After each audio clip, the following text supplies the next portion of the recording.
All right, here we go. Oh, let's try that. Hi, y'all. Let's see. All right, welcome back. Welcome back. Bob Marley. That's awesome. That was Yellow Man. That was one of my favorite. My sons really like those guys, that guy in particular. So I have some updates for you, and then I also have today's handout. So I'm hoping to talk a lot less today. I'm still learning how not to suck at teaching this class. So let me get you a copy of the handout. I'm going to drop a PDF copy in the link. So today's handout, this is lesson 3. And then we'll also say today's YouTube live link. I sent that out a little bit ago, but let me do that one more time. So let me also do a quick review. I sent you all an email on Monday. I worked pretty hard over the weekend for this class with some input from Sierra and Art, and also a few other people in our class. Andres, I want to say thank you to. I don't know if Andres is in the room at this moment, but basically over the weekend, I had a chance to upload some resources onto our website. So right now you all have access to full solutions to lesson 1 handout. So if you click on these are handwritten solutions. The file's a little big, so it's going to take a minute to download. Also, I think we're going to move, instead of it from Khan Academy, I kind of agree completely with what Andres was saying last week, which was Khan Academy stuff is hard to follow, and it's not really designed for college pre-calculus. It's designed for high school exit exams. So they have these, what are they called? Like standardized tests in high school. I was really hoping we could make it work because it's one of the only platforms that I could find that's relatively easy to access and gives free online answer checking. But it ends up after 2 weeks, I spent about a week and a half researching before we started, and then we spent 2 weeks kind of research playing with it, and was severely underwhelmed. And so Art last week introduced me to what we call OpenStax Pre-Calculus. So if you click on this, this is a free online textbook that has a lot of the concepts that we're going to be studying. And then I think one of the things that was really nice that Art showed, so last week, lesson 1 was all about functions and function notation. So this is a bunch of material that describes in textbook form the same stuff that we talked about last week. And then if you go down all the way to the bottom of this resource, this was something that Art got me really excited about, which was they have these exercises here. And then every odd exercises include answers. So what's the difference between a relation and a function? If I click on that number 1, oh, I guess it brings you to the to the place. But like, for example, determine whether the following relation represents y as a function of x. And then they'll actually have answers to those questions. And so what's really nice about this, I've had multiple students say that you all would really like to be able to check your work at home. I still have not figured out the best way to decide which exercises will be most appropriate after each lesson. I'm going to meet with Art I hope later today, to try to figure out if we can come up with a list of resources that you can use for practice outside of class. And I think with those combined, this should be a much better mechanism to get you free access to support resources in this class that are directly relevant for college pre-calculus rather than high school pre-calculus. I'll do my best to post right under the lesson handouts the corresponding OpenStax pre-calculus textbook section. So in this case, we are in lesson 3. It just so happens that our lesson 3 is going to correspond with section 1.2 of that, that material. So if you click on that, it will bring you to section 1.2. And so you kind of have a textbook reference that is directly relevant. And what's nice also, like you can hide solutions or show solutions. And so I think hopefully that will be a much better resource. I'm so sorry for the confusion. One of the downsides of having a brand new teacher in this class is that I'm still trying to figure out how best to support you. Yeah, and then if you click on any of these solutions in PDF form, these will get you to these handwritten documents. This is my handwriting. This document right here took me about 4.5 hours to write. And then I should say, I think some folks are may not be aware of this.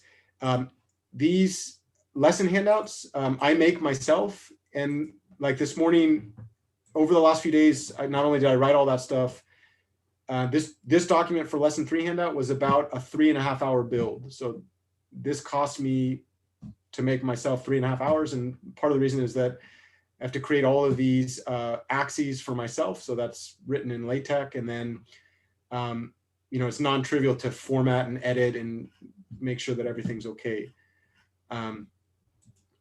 But I feel strongly that you have access. So I'm gonna shut up for a minute. Hopefully I can answer some questions, and then we're gonna go into lesson 3 today. The goal for today is to get as far as possible in filling this out. I'm happy to do some practice problems with you later in the day. And then at the end of today's lessons, we'll kind of close with an overview to get ready for the next section. So let me shut up for a minute and kind of answer any questions you have or concerns, and then we'll go from there. Hi, y'all. Welcome. What's up, Jeff?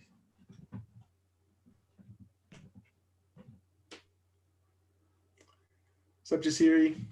What's up, Lamin? I see you, Curtis. I think I saw Curtis today, right? Yeah, it was good. What's good, man?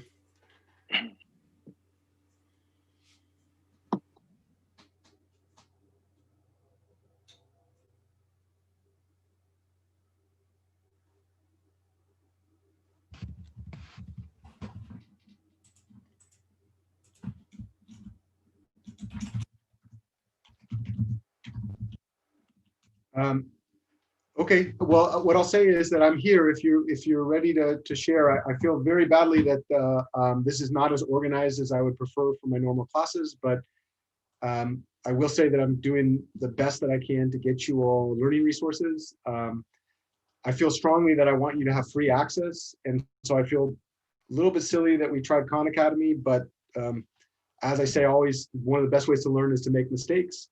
Hopefully this OpenStax stuff helps you. So today's resource, we're trying to get lesson 3 handout done. I'd actually love to open some breakout rooms for you so you can do this for yourselves. I have a feeling that letting you choose breakout rooms is kind of a better mechanism than assigning them randomly. So the goal of today is to finish as much of lesson 3 handout as possible. I think problem 9 is going to be kind of the hardest problem here. So I'll kind of give a quick overview of lesson 3 handout. So if we go to our class homepage, let me go ahead and put this in the chat. I think most of you have this at this point. So if you click on that link and then go down to lesson 3. Oops, I'm sorry. Let me go ahead and just update this.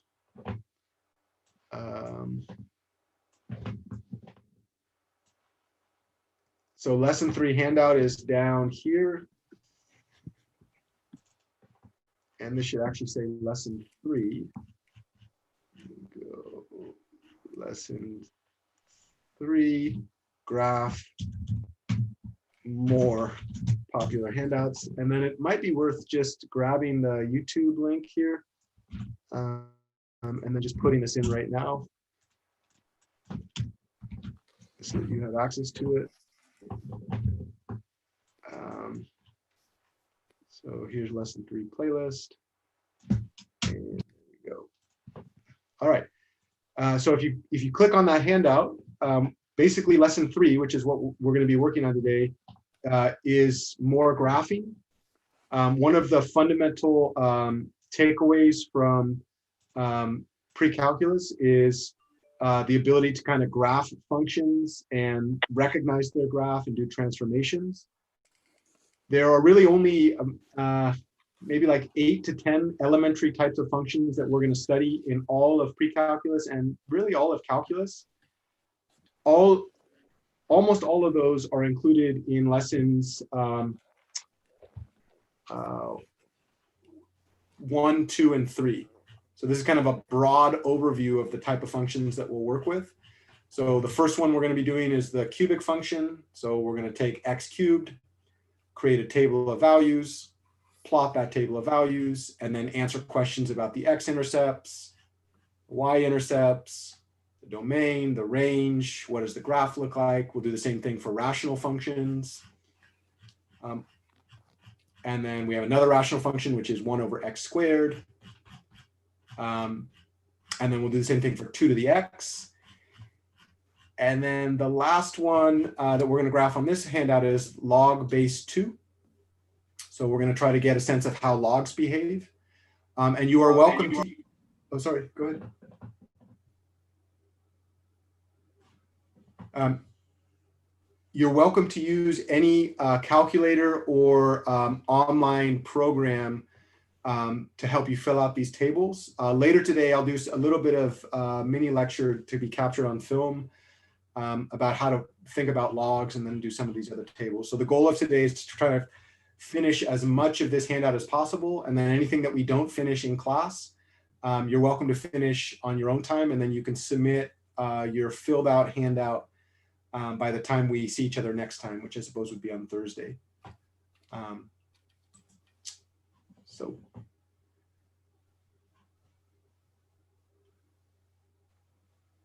I'm going to go ahead and open the breakout rooms, and you can kind of choose your breakout room accordingly. Looks like we have about 24 people. So if we did 10. So I'm going to let you choose your rooms, and then I'm going to be hanging out here. And Art, I think maybe I'm going to make Art a co-host. I wish that would happen immediately. So Art, I'm going to go ahead and make you a co-host so you have full control over all of this. Yeah, if you have questions or comments or concerns, please let me know. So the goal of today is to try to finish as much of lesson 3 handout as you can. And the PDF document to that is here. I'm happy to launch that if you'd like. I'm happy to kind of show you how we do our first problem. Or if you feel comfortable getting started on your own, you're welcome to do that. Any suggestions for me?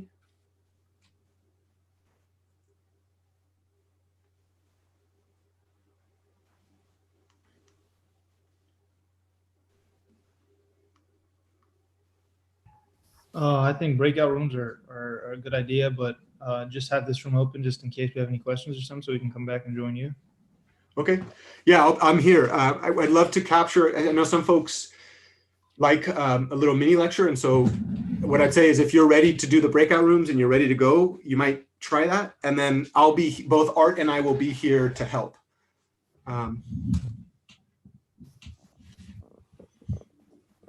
Yeah, so if you're ready to go, I might suggest heading to a breakout room of your choice.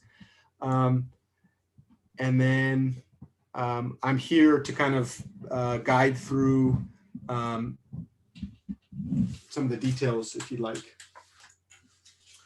Is Dalol here? I thought I saw Dalol earlier. Did I not?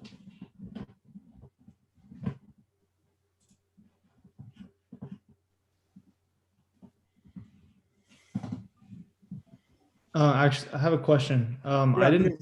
didn't fully finish lesson 2, and I want to get everything into you at the same time. Can I? Is it always open so I can submit it later today? Yes, yeah, yeah. My intention is that that you can submit when you have it ready. So if you're still working on lesson 2, you might try to finish that up, and then as soon as you're finished with that, move on to lesson 3. If you fall too far behind, maybe the two of us can chat about your progress. I forget at this moment, Andres, what your major is and what your desired outcome for the course is. Business admin. So I'm using it's kind of a requirement. Does that mean that your next class is going to be Math Business 40 Business Calc? Okay. Yeah, I need to get a little bit more educated. I think I can contact the teacher that teaches Business Calc to figure out what it is that you like, what would be helpful. This class is kind of interesting because there's multiple types of students in this class. There's students that are going to go on to CS and engineering.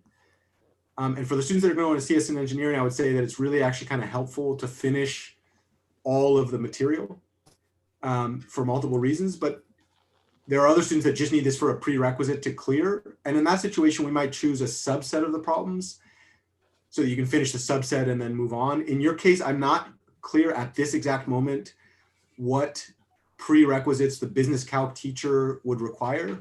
But what I can do, Andres, is I can reach out to him via email. He's one of my colleagues, and I can ask him. I interject about you're going to take Calc for Business next, right? Yeah, I am. Yeah. All right, this is the only prereq, I think. Yeah, it is. Was that the question? I just don't know, like, I'm not familiar enough with curriculum and Calc for Business to know what the best, how to guide Andres in figuring out how much of these he should finish on a daily basis. Which math is this? Math 12 or something? I think it's Math 12, yeah.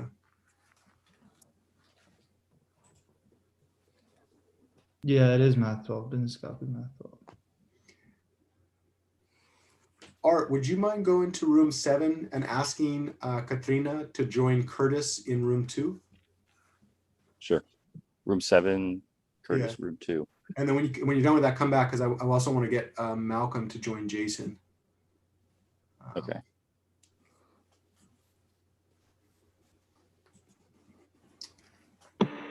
Wait, where do I join? I'm not sure. I mean, how do you feel about the worksheets? Do you feel pretty good about it? You feel that you want to see an example? So one thing that we could do for those of you that are here, we could actually work through an example together. And then hopefully at the end of this example, maybe you all will feel a little bit more confident in trying for yourself. That's fine. Awesome. Let me just pull up this thing. Okay.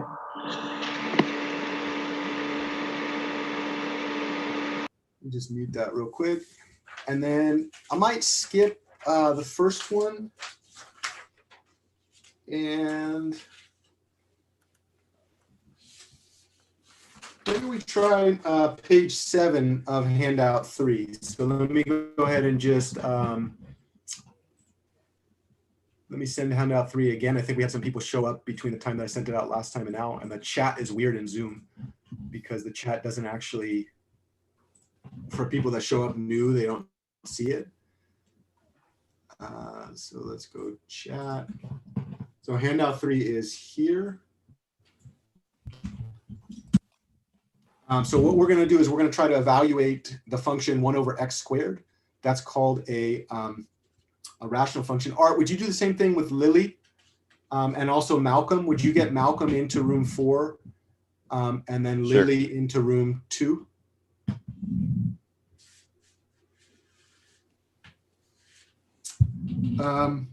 Marco, when I send this to you, does it come as a PDF, Marco?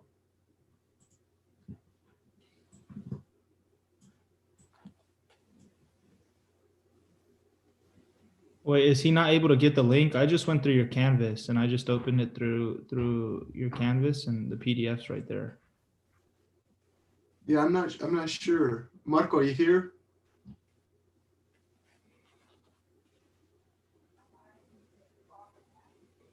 Yes, sorry, just that I didn't know it was on Canvas because I thought it wasn't like updated. Do you have it now? Yes, yes. I just thought it was on the lecture thing that you gave us the other day. It should be there. So like our homepage right here. This is the link through Canvas. This should be on that title page. And then if you all the resources for this class, I'm going to try to upload there. And then do you see this down here, Marco? Let me just go ahead and annotate this real quick. So the PDF copy is right there.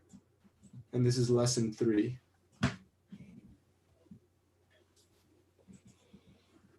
Yeah, I just checked and it uses until lesson 2.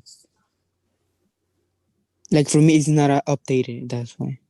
Oh, would you refresh your browser? You know the little Yeah, yeah. I might try that. yeah, try that. This little button. So if you just refresh that, I think the link should work. Also, I have another question. Yeah, go ahead, Marco. Do we have what are things that we should have done by now, like for homework that we should have turned in? That's a beautiful question. So what I'm hoping is that you finished. I mean that if we think about the let's see, pace of the class. So I'm hoping that you finish lesson 1 handout, lesson 1 quiz, lesson 2 handout. I don't have a quiz for lesson 2 yet because I'm thinking about doing a combined quiz for the 2 of them because they're really kind of the same lesson. It's just there's a lot. And so I'm hoping that you've had a chance to finish those already. Does that answer your question? Marco? Yeah. By now I've only done lesson 1, like the full packet. Okay. So I need to work on my quiz and also what else? Lesson 2 handout. And then today we're trying to finish lesson 3 handout. And Okay. I forget, Marco, are you a CS major or a mechanical engineering major? I was going to for architecture, which I needed all of the Yeah. So in to your just continue. situation, Marco, I'm But not. Oh, go ahead. Sorry. but I recently just changed my major, so I'm doing interior design, which means that this is like more than enough. Okay. This is going to be a difficult part of teaching this class because we have. So Art, maybe when you and I speak later, we can start to brainstorm mechanisms to help students create the course that they need. I don't have an answer. Sure. Yeah, I don't have an answer to that question right now, Marco. Sierra and I, Sierra, are you here? Yeah, I'm here. What do you think of the solutions that I uploaded? It was very helpful. Should I keep doing that? Yeah. Okay, so if you all like the solutions that I uploaded, I want you all to send Sierra money because she was the one that told me I should do that. I think, Sierra, what we were saying, I think one of the things you said, Sierra, is that you could put in like 45 minutes a day outside of class on Tuesdays and Thursdays, and then you were thinking about maybe doing a little bit more on other days, right? Yeah. Yeah, so one thing, Marco, that depending on what your major is, if you're a science major, if you're a STEM major, I would say it's in your interest to try to finish all of the handouts that we work together. Meaning that if you're going to go on to 48B, 48C, Math 1A, Math 1B, Math 1C, like these handouts really set a foundation for the next 2. Art. Yeah. Where did you start at Foothill? 105. Oh, so you actually started Math 105. Yeah. How many years from Math 105 until the end of where you are right now? Like how many years of math study was that? I've been around, I think, for like 7 years here, 6 years here, 6 years. But Was it math classes the whole time? yeah, ended up repeating a few classes just because I didn't have the time. But yeah, but it wasn't math the entire time. It was mostly because I had to repeat a few math classes at some point. But Art is just a warrior. I made it. You're such a warrior, my friend. Yeah. Yeah, and so Marco, the answer to your question is, like, in Art's situation, if I was working with Art in Math 48A, because he's going to be taking those classes from 48A all the way to the end of our math sequence, setting a really, really solid foundation in early stages makes life in the future easier. And so my statement would be like, let's work as a team to get those done. But in your case, Marco, I think I need to understand a little bit more about your academic track. What I think I'm going to encourage Sierra to do, and maybe all students who are not STEM majors, is put a time limit on the amount of time that you spend. So if let's say that you're a non-STEM major and you're just thinking about trying to complete this class, maybe if we say that you finish, I think we're still young in this because I'm still learning how to teach the class and you are still learning how to get through it. I would be very interested to know how much you could finish if you're working in class, really trying to solve problems, and then you spend like an hour outside of class on, hour 2 days a week or 3 days a week. Like, that's something that I think is doable, but I also wonder how much that you could finish in that time. Does that answer your question, Marco? Yes. But I think my counselor told me that that I'm going to need this class and that would be like more than enough.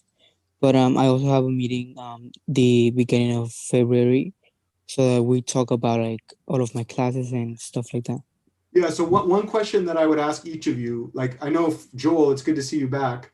Joel, you're welcome to get started. Did you have the link for lesson 3 handout? And I actually just printed it out, so yeah, I'll probably get to work on that. I might send you to room 2, Joel. Can I do that? Yeah, perfect. Awesome. Sebastian, you here? Yes, I am indeed here. Sebastian, could I send you to room 4? Yeah, that works. Awesome. Or unless you feel that you need my help with something. I was gonna sit and watch the lecture, but you can send. Okay, yeah, you're welcome. If you'd like to sit and watch this, I'm happy to do that. I think for those of you that are STEM majors, I know that Lamin is thinking about going into CS, and I think Curtis, who's right now in room 2, is also thinking about doing mechanical engineering. Maybe did I get that right, Lamin? That you're thinking about CS?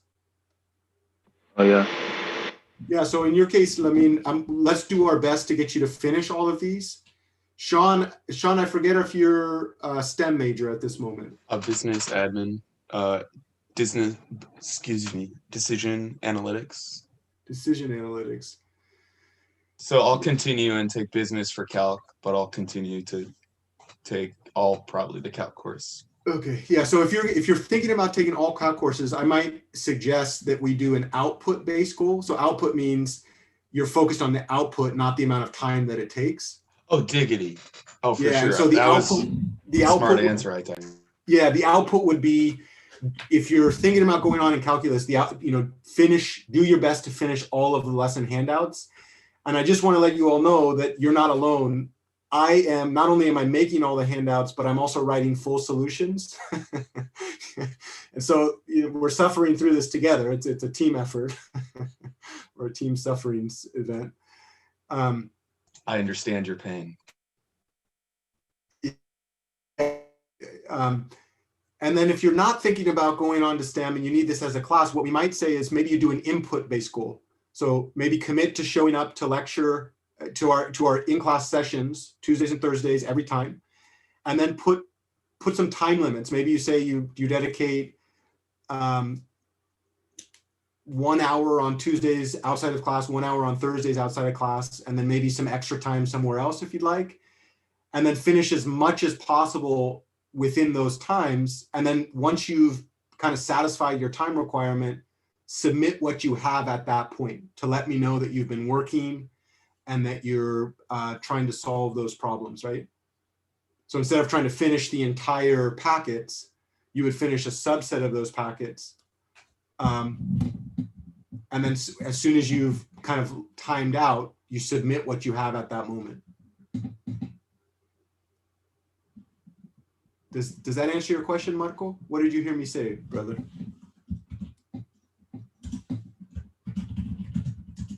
I think I just found a little typo on number 6, maybe. It says consider the absolute value function, but we're looking at a rational. Oh yeah, that's a copy and paste error. Okay, cool. Yeah, so just feel free to like mark that out, right? All right, so there's more on this. I think all of us are trying to get a sense of what the hell is going on in this class, myself included. Is it okay if so today what we're gonna do at this exact moment, I'm gonna do a quick mini lecture on filling out the table for problem 7. I'll do 1 or 2 of the sub problems there, and then I'll kind of shut up for a bit and let you work. So I might do 2 things here. Let me get some paper. Hey, Jeff, Yeah. real quick. I looked up the Math 12 like write up to like explaining what you end up learning. So they kind of, it seems like they go into like limits, rate of changes, and integrals. Can we talk about this later, Art? Yeah, sure. I was just throwing it out there because it might be topical. Awesome. But yeah. Yeah, I definitely will look with you on that, and then I'd love to get your guidance on what you think, but I'm not ready to go there at this moment. Sure. Okay. All right, so what we're going to do is we're going to actually try to fill this out, and I'd like to do 2 things.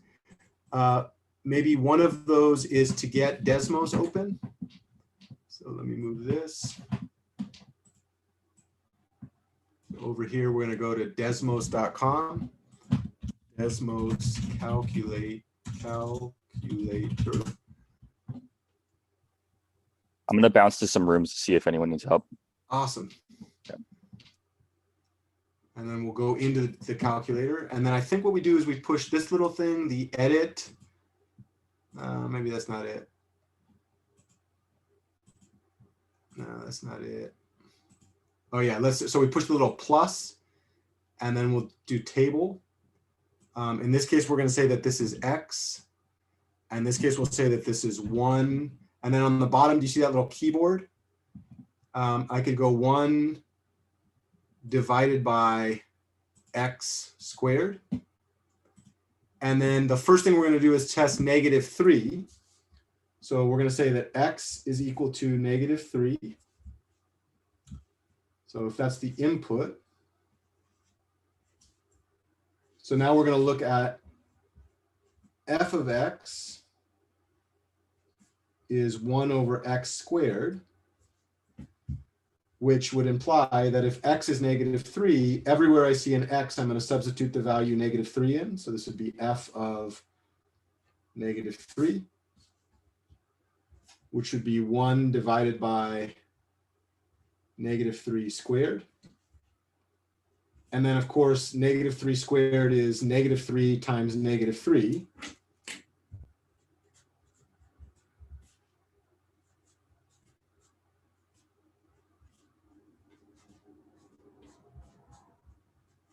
Because anytime we square something, we take the thing in the base and multiply it by itself. So -3 times -3 is 9. So this would be 1 divided by 9. So in this little section, we would have 1 divided by 9. So let's go ahead and put -3 in. And then Desmos is giving me this weird answer, 0.11111111. In my case, maybe I'll go to, I think we have a calculator here, right? 1 divided by 9 is 0.1111, which is exactly what we see there, right? All right. So we could do the next one, which is 1 divided by -2. So when x is -2, literally everywhere we see an x, we're going to substitute the value of -2 in. So this is f of -2. But I knew that f of x was 1 over x squared, which means that this is 1 over -2 squared, which is 1 divided by 4, which is 0.5, 0.25. So this is 1 divided by 4. So everywhere I see this, I'm going to put 1 divided by 4. And of course, I could put that in here, Desmos, if I typed in -2, goes there. And then Desmos is automatically recognizing that the next one is going to be 1. And I'm so happy to just kind of fill that in. I do want to show one of these fractional ones. I think Dalal asked a beautiful question over text message, which was fractions sometimes are a headache, right, Dalal?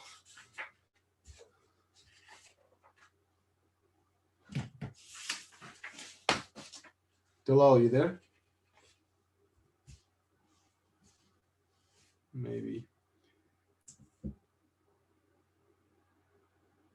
So the next thing that we would say is, okay, let's take a look at x equal -1/2. We'll actually evaluate f of x, which is f of -1/2, which would be 1 divided by -1/2 squared. And then this is where I like to write the fractions. So this one right here. So on the top we have 1, and the bottom we have -1/2 squared. And then if we remember the idea of PEMDAS, exponentiation happens before multiplication and division. So I guess I'll write a little note here.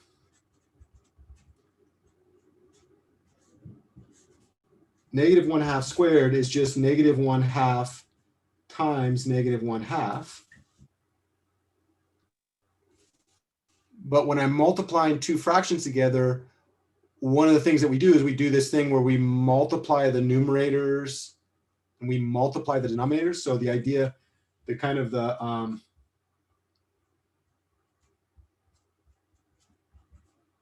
can bring multiplication through the fraction line.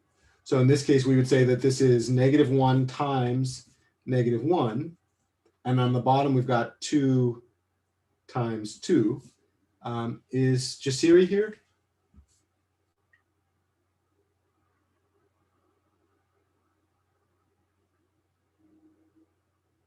Or I think I see Joel. Negative times a negative? Positive. Positive. So -1 times -1 becomes +1. 2 times 2 becomes 4. 4. All right. So that would immediately imply that when we are working on this, -1/2 squared becomes 1/4. So this is now 1 divided by 1/4. And then this is where things get a little bit interesting. Strictly speaking, this is what we're going to call a fraction divided by another fraction.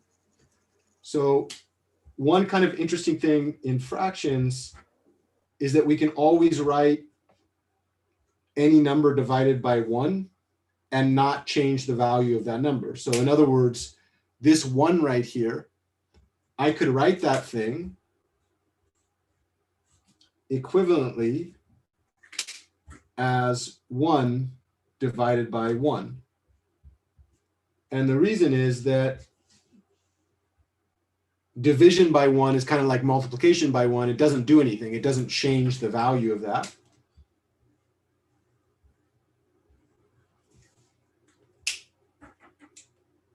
And then there's this really kind of interesting statement about division by fractions. If I take A divided by B, and then I divide that by another fraction, C divided by D. Anybody remember what we do there?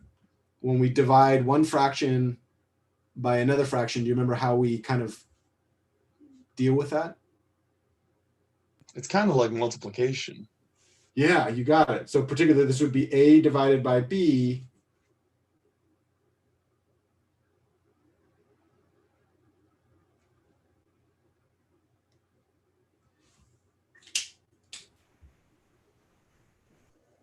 Multiplied by the reciprocal. Yeah, there you go. Okay.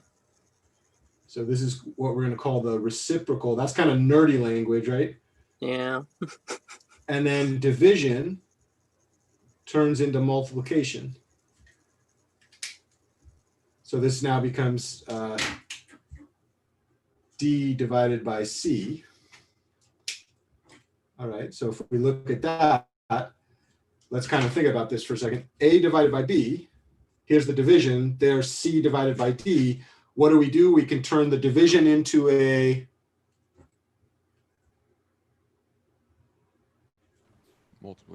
multiplication. So this is now 1 over 1. And then we take the 1/4 and we turn it into its reciprocal. Yeah, the nerdy language is reciprocal. I've had some students say flip it. I've had some students say take what's on top and put it on bottom, take what's on bottom, put it on top. I like to call this the Missy Elliott principle because we flip it and reverse it, right? So we actually just like flip over. And now we have a fraction times another fraction. But if we remember, there's this thing that when we multiply one fraction by another fraction, we can actually just multiply the things on top and multiply the things on bottom. So here, when we look at this thing, this is going to be multiply the things on top, multiply the things on bottom. 1 times 4 is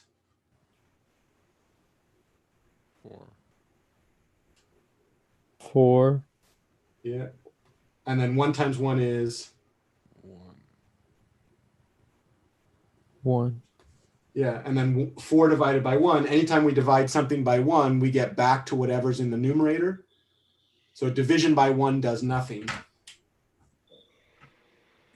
If you were to ask me to say this the way I want to say it, division by 1 doesn't do shit. It's like that. Sorry. Doesn't do anything. So 4 divided by 1 is 4. 4. So that would imply that if I take f of negative 1/2, the output there is 4.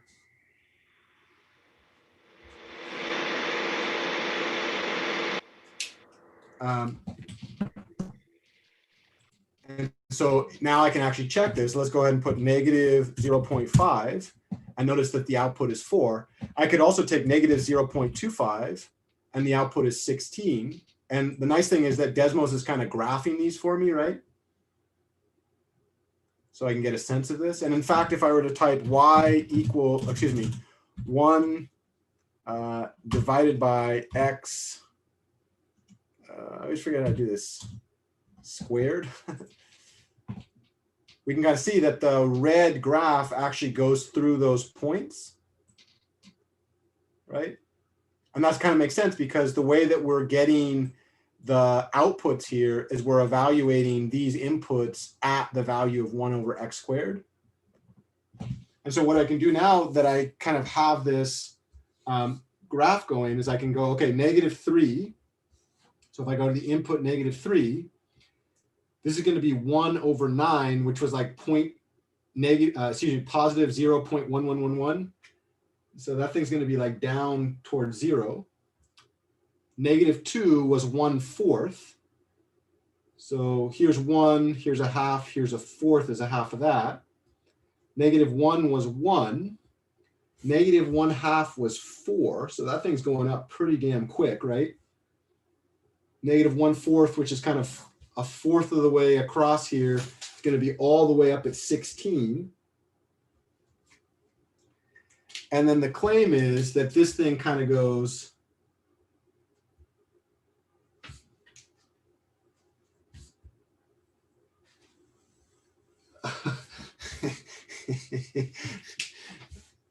I should probably not drink before I come to class, right? not the best graph I've ever drawn, but it's also not the worst. So that can tell you how this goes. Yeah, and so like you can continue. In fact, you know, I think it's useful to get some practice with that. So if you need some practice with how to do fractions, I can upload these momentarily so you have access to this work to kind of practice how fractions work and how to work with those. But another thing that's true is that you're welcome to use your calculators. So notice that at 0, this is undefined. Specifically, we have this thing in math that says, when I try to divide something by 0, the world as we know it stops working. So no division by 0 is allowed. And that's why this graph, if you look at it, later in this class, we'll call this a vertical asymptote. For now, we'll just say the thing never gets, 0 is not part of the domain. We never touch that point right there. So there's no output when this is 0.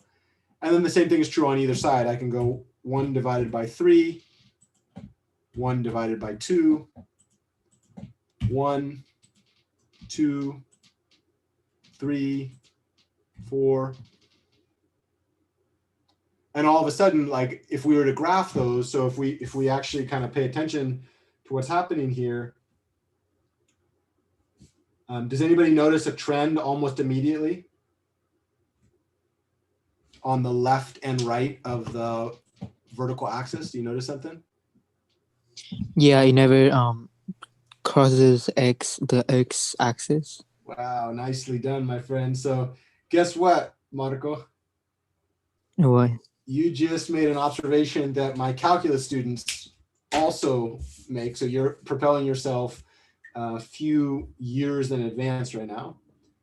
So this never crosses the x-axis. All right. Any other observations? Oh, sorry. What else do you notice?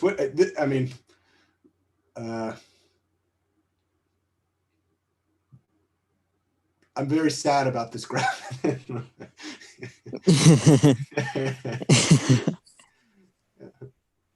I want to say don't do drugs, but I didn't do drugs. Here, wait. Don't have kids. Oh my God. Best form of birth control is watching a dad trying to work and have kids at the same time during COVID, right? Not funny? Okay, sorry. What do you notice about the shape of the graph on either side? Yes. I don't know if this is right, but it has a symmetry. Like it Yeah, reflects. It's the same. yeah, that's a really symmetric around the y-axis. So the graph actually, if we were to take that y-axis and we were to fold this thing in the middle, the part on the left-hand side is kind of identical to the part on the right-hand side around that axis of symmetry, right? And part of this has to do with that little square on the bottom. The square kind of cancels out the negatives and reflects it about the x-axis or the y-axis, sorry.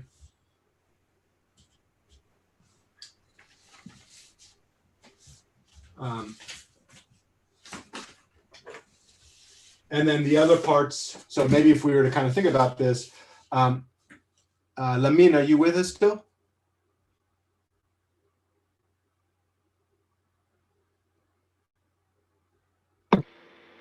Yeah. Sorry. Yeah, it's great to see you, or good to hear you. What do you notice about the x-intercepts? What happens as x gets larger and larger? So if we kind of pay attention to this, right? Like 1 goes to 1, 2 goes to 1/4, 3 goes to 1/9. And we can kind of look on the bottom. Do you notice the relationship between these?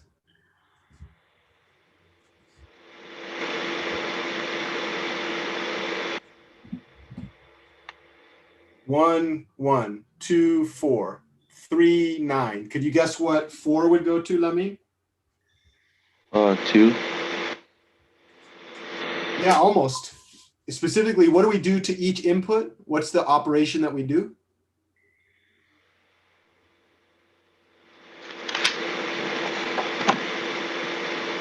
We take X each squared? value of x. Yeah, we square it, right?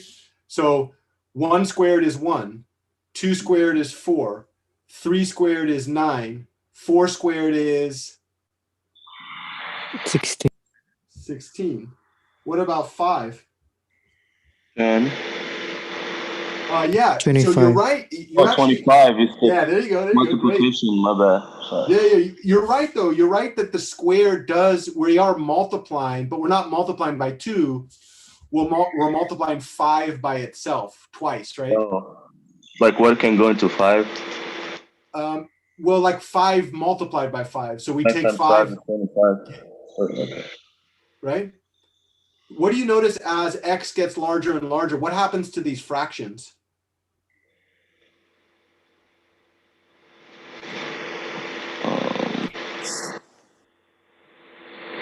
They become smaller, but they never cross the x-axis. Yeah. So another thing you can say is, and that's what you were saying here, right, Marco? Never crosses the x-axis. Notice 1 over x squared never crosses the x-axis. But in this, I'm going to just put you on mute for a sec. But in this case, what are we looking for? We're looking for the x-intercepts. What are x-intercepts again? Jasiri, are you back with us? Yeah. Is it the points that are on the Give me a x-axis? sec, give me a sec, Marco. I think I heard Jasiri. What's the x-intercept again? For the line. The straight across line that intercepts y. Yeah, let me get my headphones on. My computer doesn't have great sound.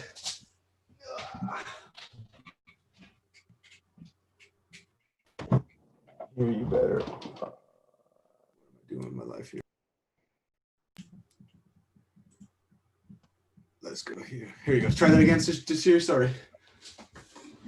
The x-intercept is the straight across line that intercepts y, the y-axis. Yeah, you got it. So the x-intercept is very much related to the straight across line. You got it. So the x-intercept is related to horizontal, I like the way you said that, straight across line. And specifically, we call that the x-axis. The x-intercept is the point at which the graph touches the straight across line. Say that again, Jasiri. The x-intercept is the points that is on the graph. That touch the. X-intercept. Yep. Yep, you got it. You got it. So the x-intercept is the point. What do you notice in this graph? Will this graph ever touch that? Is there any number that we're ever going to get to where it's actually going to cross across it? No. Yeah. So these are the points where a graph touches x-axis. 1 over x squared will never touch x-axis, meaning what? That there are no X-intercept. Yeah, you got it.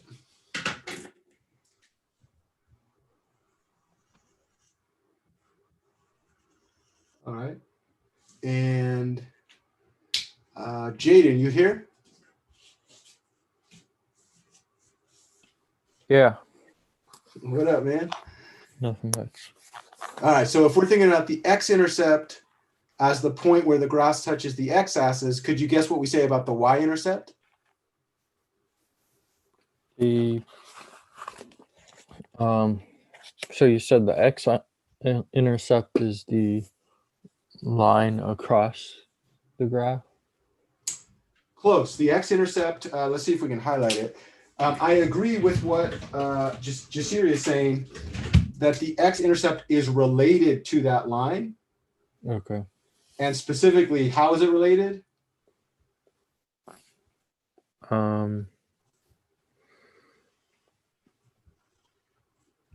I think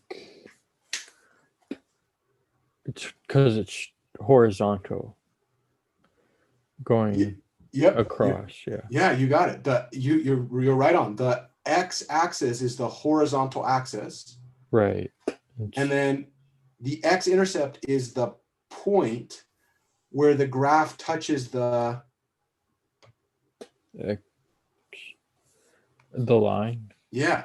Okay. So can you say that full sentence? The x-intercept is say the full sentence for me. The x-intercept is the line that is where the graph touches the x-axis, or where the graph is touching it. Yeah, you got it. But instead of remember that the graph is going to be like this entire curve, and then the x-axis is going to be this line. So the curve touches the line at a single point. Right. Okay. Yeah. So repeat that. Try that one more time.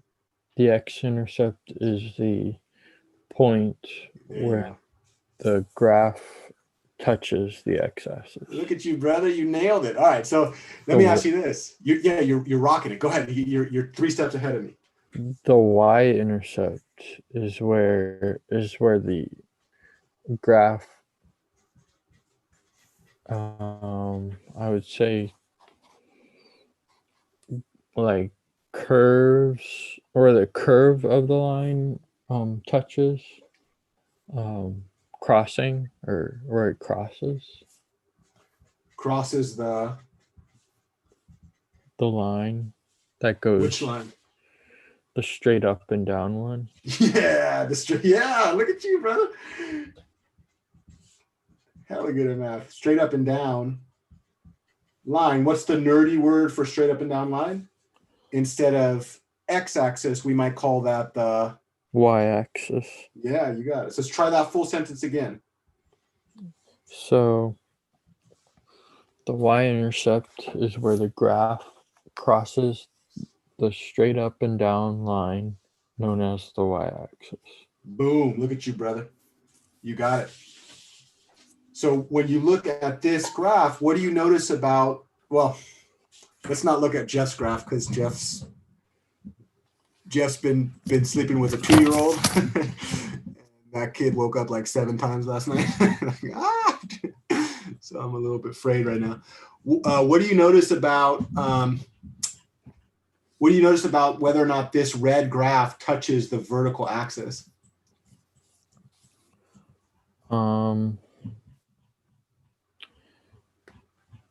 Let's see. It's just like, it's on that one, it's just keeping on going. You've got that. So nerds would say that's called a vertical asymptote, but you just captured all of it. Yeah. So I love the way you said that. The graph of 1 over x squared just keeps on going. Or I could say, instead of keeps on going, it proceeds.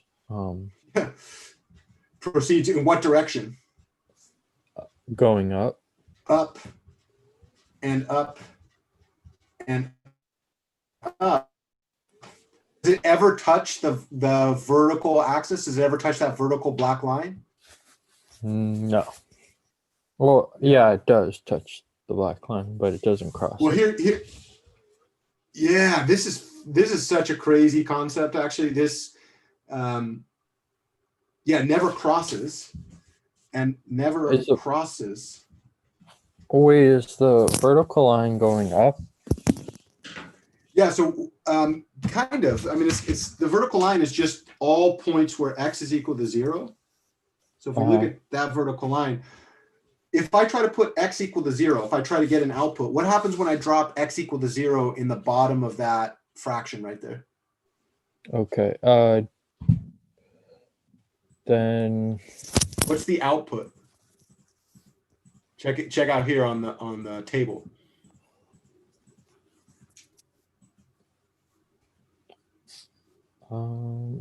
that there wouldn't be. They're not touching that, or Yeah, you got it. That's another way to say it. No touching. Doesn't touch. Never crosses. Never touches. Never touches. And another way to say that is, if the y-intercept is where the graph crosses the y-axis or the down line, up and down line, but the graph never crosses the y-axis, the graph never touches it. What do we say about y-intercepts?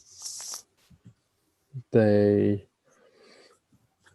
do cross. Or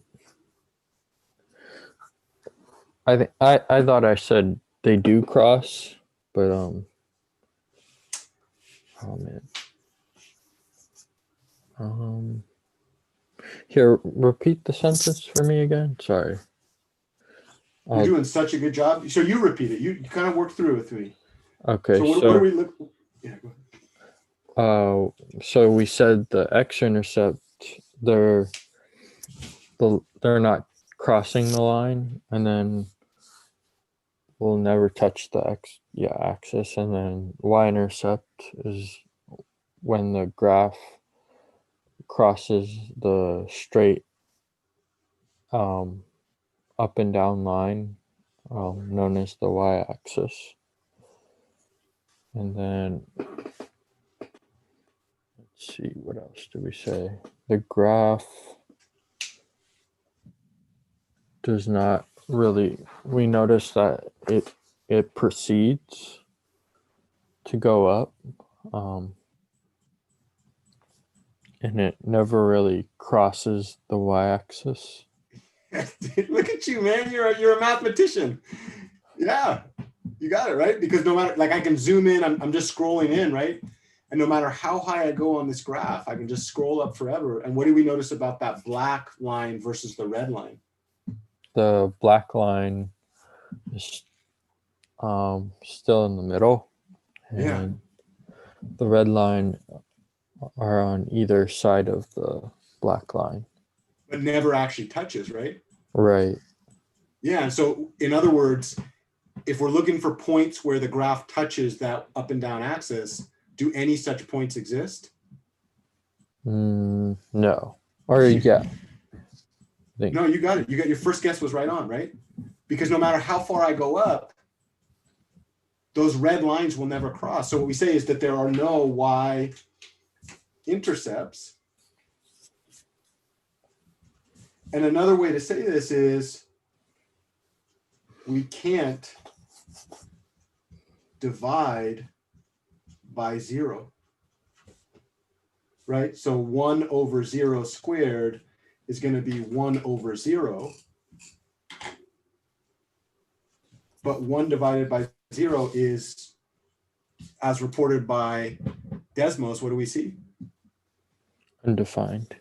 Undefined.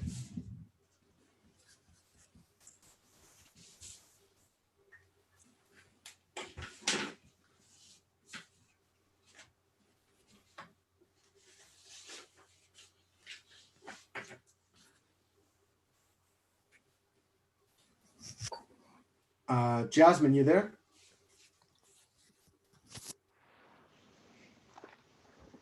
Or Malcolm? Sorry, what was that? Oh, Jasmine, you there? What's up, Yeah. Jasmine? Hi. You are just an amazing woman. You know that? Do you remember what the domain is, Jasmine? A little bit about domain?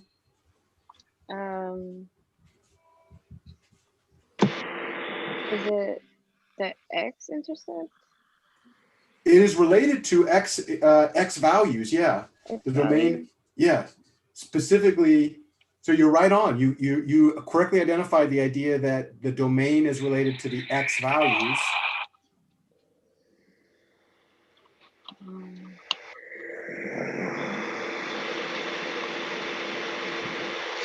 Let me see. Can someone help? Maybe Andres?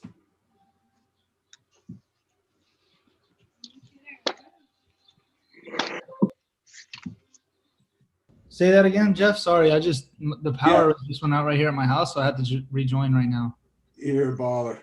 The domain. Do you remember what the domain is? Yes, I do remember what the domain is. The domain is all valid points for a function. Yeah. All x Could you values use? to use. Yeah. Keep going. Keep going. And I mean, I did it for the absolute value, but the numbers that work are this is for a rational number. All numbers work for it, right? All real numbers. Let's go back. So I'm going to ask Jasmine. Are you still here? Yeah, sorry. It's all good. You're doing such a great job. What's the domain? What does Andres say about the domain? Sorry, I was away, but what I have here is all valid inputs for a function. Whoa, nicely done. All valid inputs. That's another way to say that.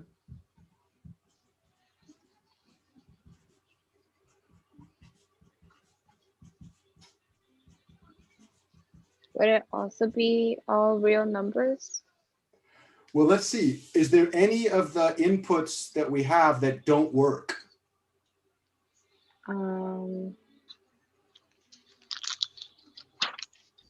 Yeah, there is. Which one, Andres? Well, I can't really. It's 0. 0. So try again, Jasmine. You're so cool. You both of you. This is great teamwork. All real numbers other than 0. Ah, look at you, brother. Yeah. So the domain of 1 over x is all real numbers other. I like the way you said it. What did you say? Except 0, right? Yeah, I don't know what I said. Other than 0, except 0. I don't know. I think you said except 0. Yeah, because the idea is that we say 0, we can't divide by 0, right?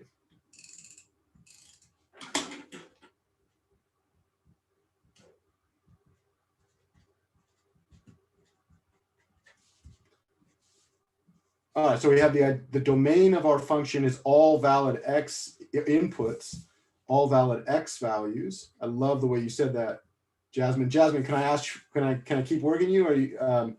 So if the domain is all valid inputs, could you guess what the range is? All valid outputs. Look at you, designed to do math, sister. The range is all valid outputs. Another way to say that is, anybody have a different way to say that? Sierra. All real number outputs. Yeah, let's see. So all real outputs. I love it. I love that you're saying that it's real, because in this case, all of the outputs are real. Let's think about it this way. So if we were look at this, Sierra, do you see, is it, when you look at that graph, does the range speak to you at all? If you were to try to figure out like what outputs are actually achieved by the functions? Yeah, that they're all positive. Look at you. So nicely done, Sierra. You sure you don't want to be a mathematician? No. You're hella good at this. I love your courage and I love your guess. Yeah, so the way that Sierra said this was all positive real numbers. I think she said all positive numbers. So in other words, and how did you see that, Sierra? When you looked at this graph, how did you see that it was all positive numbers? Because it just keeps going up on the like positive y-axis. Wow, that's a really cool. Why doesn't it include 0? Because it doesn't touch 0. Yeah. So mathematicians use stupid words. They're like, well, that's a horizontal asymptote. Some fucking nerds, right? They got to make everything sound a lot harder than it is. And that's exactly what you just said, Sierra. You get this idea that the horizontal asymptote is the nerdy language, is the exact same thing that you just said. The graph doesn't touch 0. So when we're looking at the range, it's everything that's positive. So it goes all the way up to infinity, starting at 0, but not touching 0. And when we say not touching 0, we use this open parentheses. So this means doesn't touch 0. So let's go back to the idea of the range, Sierra. You're nailing this, by the way. I'll promise you I won't try to recruit you to be a mathematician, but I also promise you that you're hella good at this. So what's the range again? All real outputs. Is it all real outputs? Is this allowed to be negative? Yeah. You can. Will this graph ever go below the x-axis? No. Yeah, because of the silly squared right there, right? Yeah. The squared annihilates negatives. So it's almost all real outputs, but it's all real outputs achieved by the graph, maybe, right? Or all real outputs. All real outputs going towards y. Yeah. Going towards y. I love that. Let's keep going. Yeah, so you're right. Y values. Let's see if we can refine that a little bit. So I love the idea that you're saying the range is related to y values, and I love that you're saying it's all real outputs maybe captured in the y values or achieved by the y values, or what? What do you think? Achieved to the y value. Yeah, okay. What does that mean? Like it got there. Say it again. Like it got there, like Yeah. I don't know, like like you did it. Yeah, I like that. So we can say the range is all real outputs gotten by the y values, right? Mm-hmm. So if we look at like the number -1 in the y, is that ever gotten by y of this function? Can we ever put in an x that gets -1 on the outside? Yes. Let's try. I love your guess. That what you just made right there, Sierra, was called a hypothesis. Do you see yourself being a mathematician? Because I see it. So you just said, let's see if we can get an output of -1. And then we're going to look for the corresponding input. All right, so we're looking for an x that achieves a -1 output in 1/x². So if this is true, I could get the x² over to the other side by multiplying by x², right? Because x² divided by x² is 1. So now I've got 1 equals -1 times x².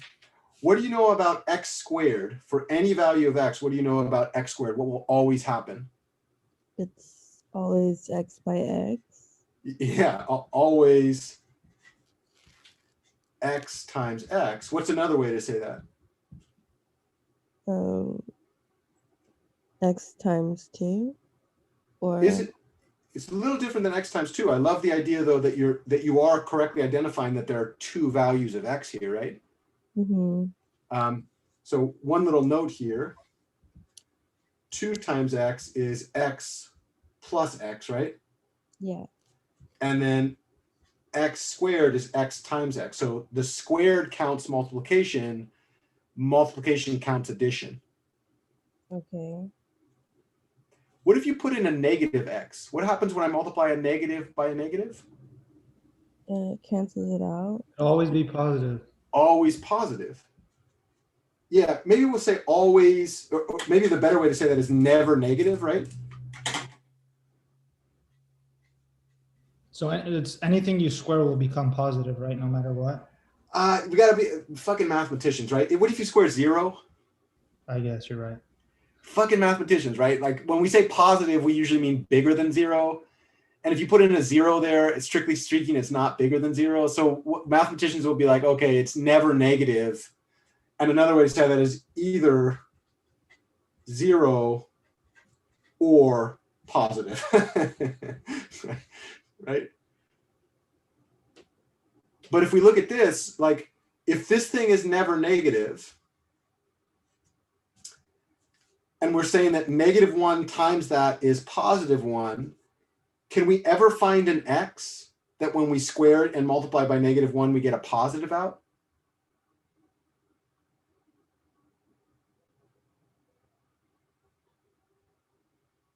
Or another way to ask that question is, what happens when I multiply a negative by something that's never negative?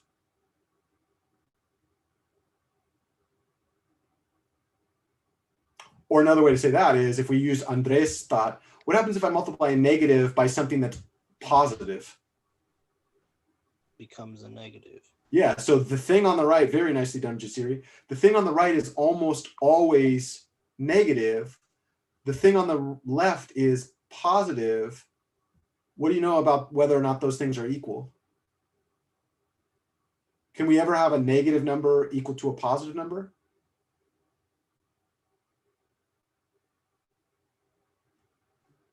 No. Yeah, so what we're saying is, if the output is -1, there's never an x value such that 1 over x squared is equal to -1. And another way to say that is, when we're looking at the range, if the range is the set of all real outputs that are gotten by the y values, that are actually achieved by our functions, or valid outputs to the function, we can immediately see, using this type of reasoning, it's not super easy to see this, but it takes a little bit of thought, right? That this graph will never dip lower than the x-axis. Look at you. Damn, dude. This graph will never dip lower than the x-axis. Or another way to say that is, the number 1 is positive. The thing on the bottom, so this is positive. This thing is almost always positive. We say this is not negative. What happens when I divide a positive by a positive? Becomes a negative. Try again. What happens when I multiply a positive by a positive? It's a negative. No, a positive. Positive. There you go. Yeah. Hey, I love it. You just made a conjecture, and then you tested your conjecture, and you corrected yourself. That is the work of a mathematician, my friend. So try that again. What happens when I multiply a positive by a positive? Stays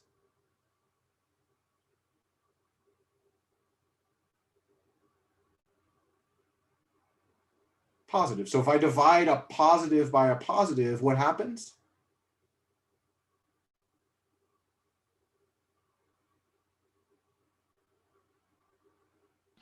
It stays positive. Yep, you got it. And so what that means is, when we're looking at the valid outputs, this thing will, maybe we actually say that this is positive.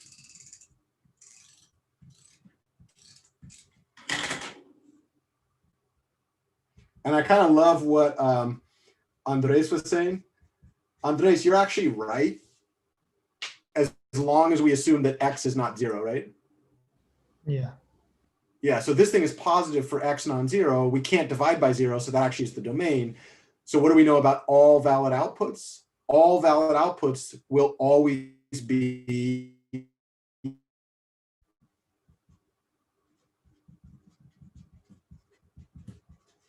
positive. And that's kind of exactly what we saw here. The last question, and then I'm going to let you have you all do some of these other ones for yourself, and I'll kind of be around here. What does the graph look like? If you were to look at the graph of this sucker, let me just zoom out here. What does it look like? And this is really like an individual thing, right? I kind of think of two things here. Have you ever seen like a slow motion visual of something dropping into water?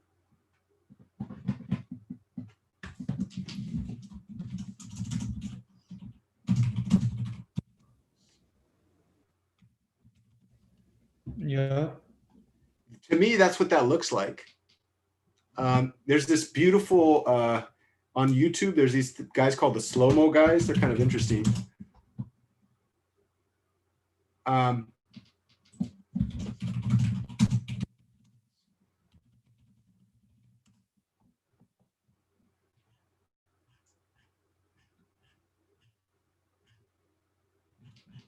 forget at this moment. I don't know if yeah, there it is. See it? You see that thing?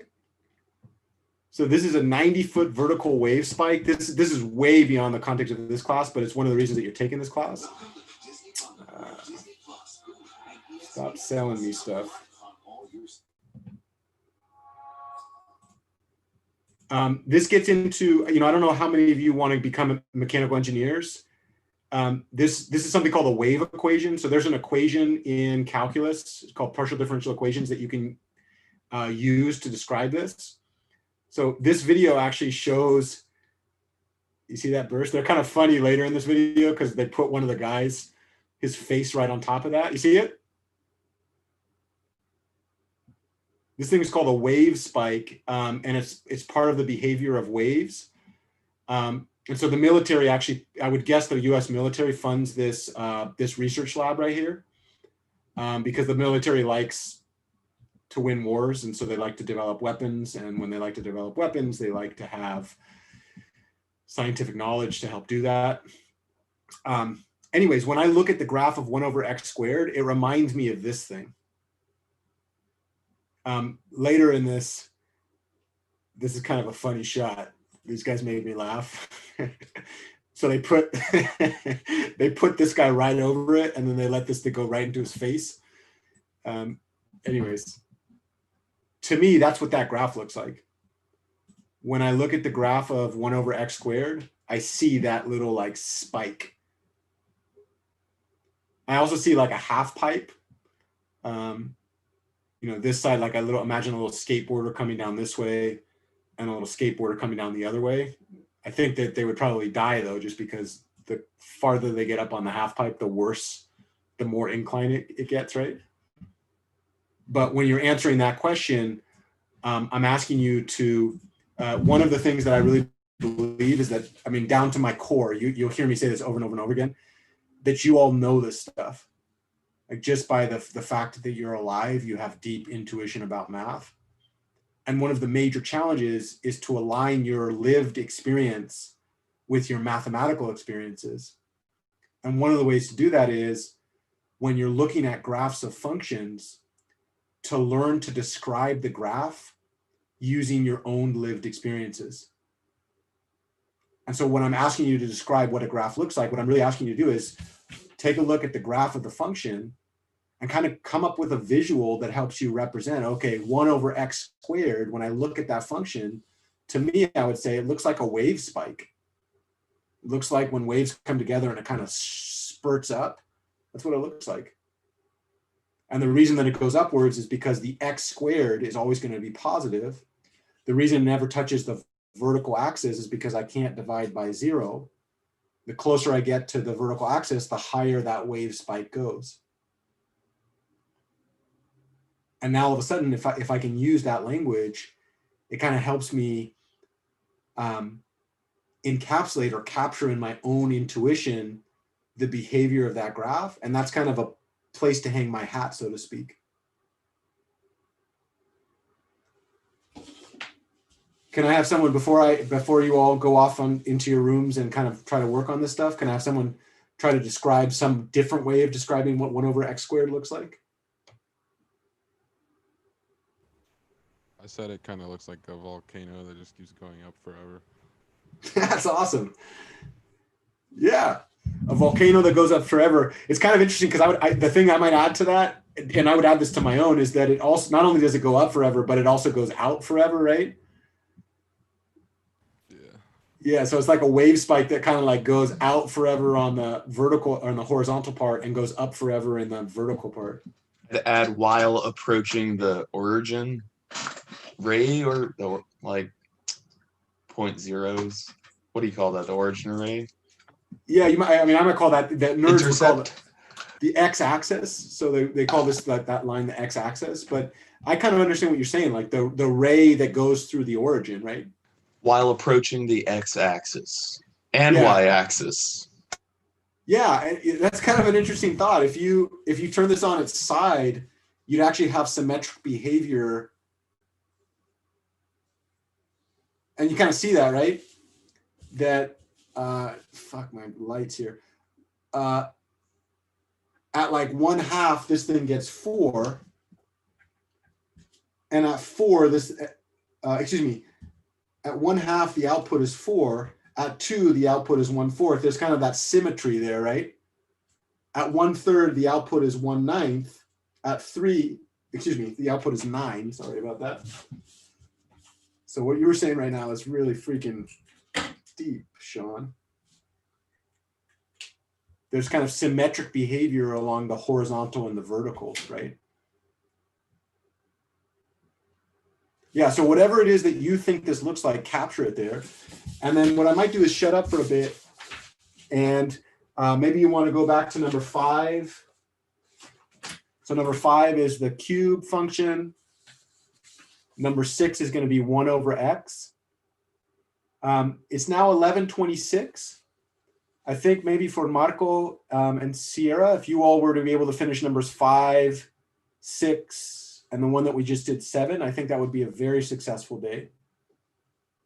And then for my friend Joel, Sebastian, Jaden, I kind of forget right now what classes you have to take. Jasmine, I think, is going to be CS or mechanical engineering, right? Or engineering, some sort of science. Forget at the moment. For other folks, the goal would be to finish as much as you can in class and then prep, get the rest done before we come back to meet next time on Thursday. Good. All right, so maybe join a breakout room where you're not alone and kind of work through these together. What's up, Aries? Welcome. Yo, can you help with log notation? Like how to do it? Like not how to do it, how to type it into the TI-84. Oh yeah, for sure. I don't know if the TI. Oh, there's a way. Do you have? Can you show the TI-84 on your screen?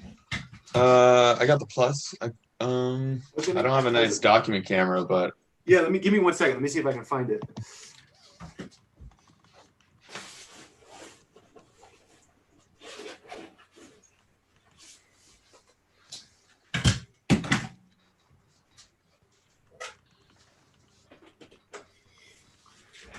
So what I might do, yeah, there you go. It's kind of hard to see this. yeah, I realize. What I might do. Cool, we both have the plus. Yeah, this was a gift from a student, actually. So there's ln and log right there above the on button. Yeah. But log is base 10, right? So you're asking for base 2? Yeah, I think if you go to catalog, could do catalog. I think if you go to math, do you see apparently there's only one button on this entire calculator that does math, and it's right there. Thank you. I'll be here all week. Do you see that math button? Yeah. If you hit the math button and then go over to, oh yeah, go down to the number 10 or A, I'm sorry. It should say fucking A. Art, I would love to get a copy of this calculator using on my computer. Yeah. So that because yeah. Definitely. Is that better? Do you see that, Sean? Can you kind of see that log base right there? How'd you get there one more time? Math? Yeah, you hit the math button. Okay, and go to 10 or? And then go down to, it should be option A. So if you just push up, option A should say log base. Do you see it? No, I got fraction and What if you Yeah. push up from fraction? What if you push? I go up? to 10 solver.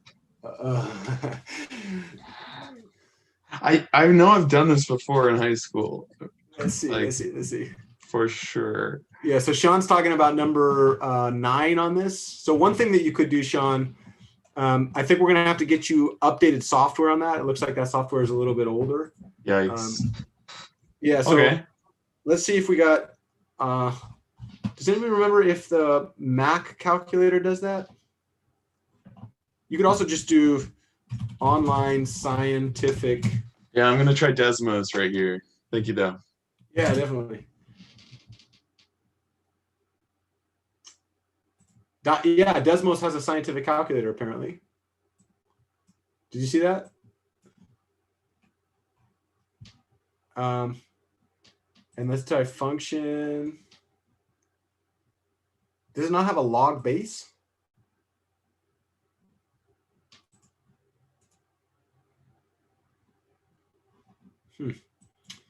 Like that.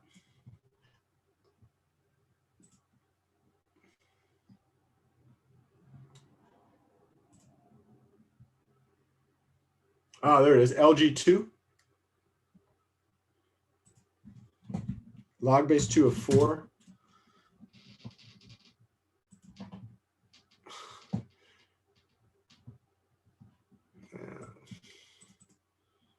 Fuck off.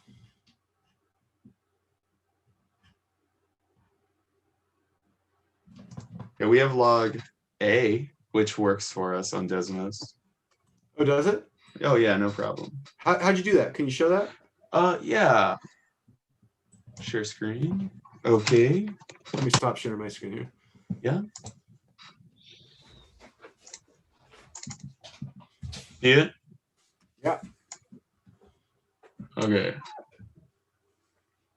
Functions. Oh, cool. Yeah, cool. Okay, so if you type in that thing and then it allows you to put the 2 in there.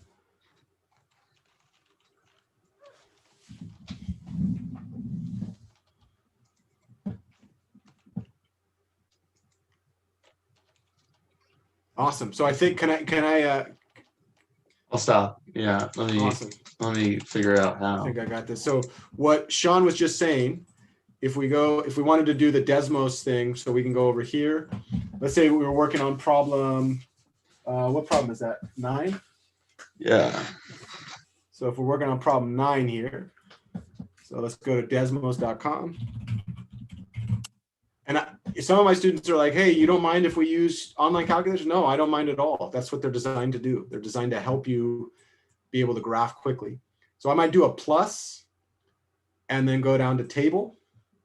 So let's call this X. And then over here, what Sean was saying is if I go down to this little bottom thing where I have to show the keyboard, and then he's out here trying to function. I'm out here trying to function. And then down to log base A, right, Sean? And then I can type 2 in the bottom and then type X here and then close it. And then what's really cool about this is now I can take each of the inputs. So I can go 1 divided by 16. And then the next one I could put 1 divided by 8. And I could put 1, yeah, and then maybe you want to see what I'm actually doing there. So literally here's a virtual keyboard. I'm literally just typing 1 divided by 4, 1 divided by 2, 1, 2, 4, 8, 16, right? And then once I have those numbers, I can actually kind of graph it like we see here. And in fact, if I were to type in functions, go log base A, put a 2 and drop an X in, we see that I don't know if I want to do it black. Maybe I want to do it a different color, like orange or something like that. And then maybe we'll do this one black to make it like Halloween. Oh no, did I delete the dot? And then all of a sudden I get my log function, right? So I'm going to shut up and let you all do some work. You are welcome to use Desmos to fill out these tables and to make the graph. And then using the graphs that you create, you're going to answer all the subparts of that. So I'm going to shut up, and then maybe you all could go to your rooms. My hope is that you could go to a room that has people in it. And then hopefully I'll have these solutions up as soon as possible. Hey Jeff, do you think you could put me in a room because I don't have the option to join? Oh, weird. Yeah. Let me put you in a room. Thank you. Yeah, me too. Yeah, just to let you guys know, I think there's an update to Zoom that will get you to a point where you can join a room by yourself. I found out about it last week. All you have to do is just, I think you right click the Zoom icon somewhere and hit update, and it should bring you to the right. It brings you to the right version so you can do all that. Yeah. Lamin, are you with us? Sebastian.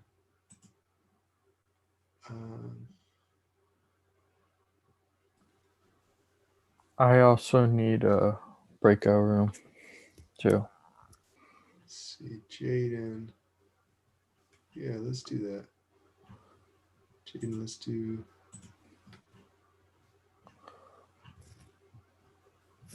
Also, what lesson did you say we should go to? Lesson 3? Today we're working on lesson 3, yeah. Okay. Um,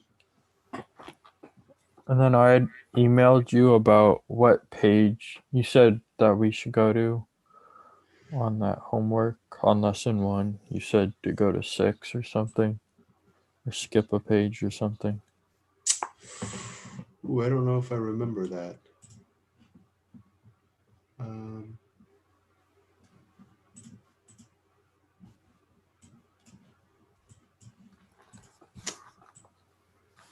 Let me get folks into the breakout room, and then I'll try to answer your question from there. Okay. 5, Siri,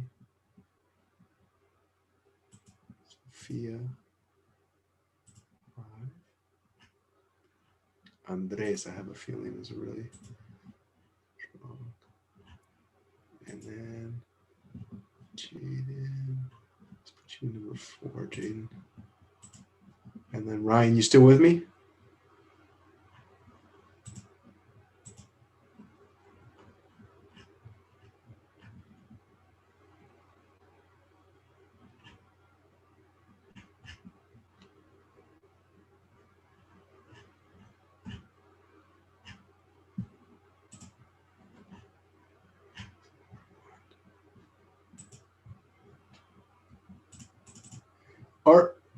Yep.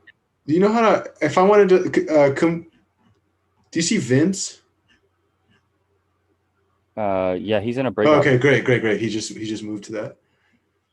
And then, so how about the other folks in this room? Ryan, were you able to move?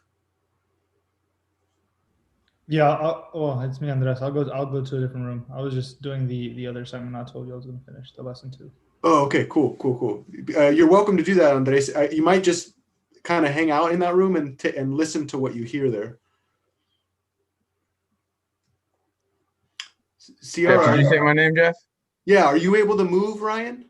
It gave me the option, but me and Sophia have just been working on it since the beginning of class, and we're actually on the last question. Oh, okay, so you're doing that together. Maybe can I send you with Sophia to room number 5? Yeah, that would be cool. Let me see how to do this here. Ryan. So, actually, Ryan, I'm going to send you to room 4, all right? Okay. And Sophia, I'm going to send you to room 4 as well. Perfect. That's fine. And then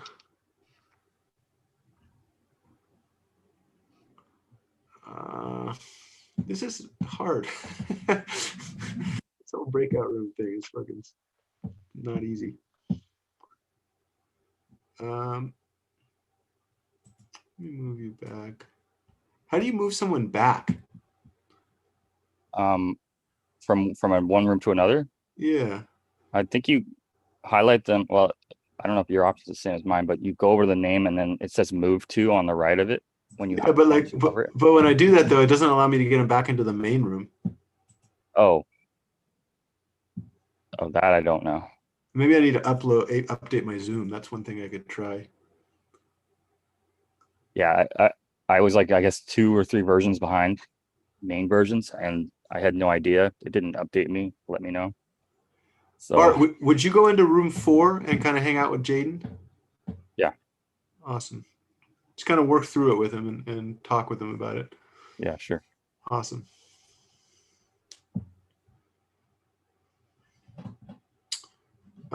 Sophia and Ryan, are you still here? Yeah. Yeah. Are you able to go to, we can try room 6. Room 6 is empty. Let's try Okay. room 6. Awesome. And then Ciara, how are you feeling? Sierra. Yeah, it's fine. I'm Check on the okay. bottom of your like option thing. Is it just popped up for me? Like where it says. Yeah, I see it. Rooms.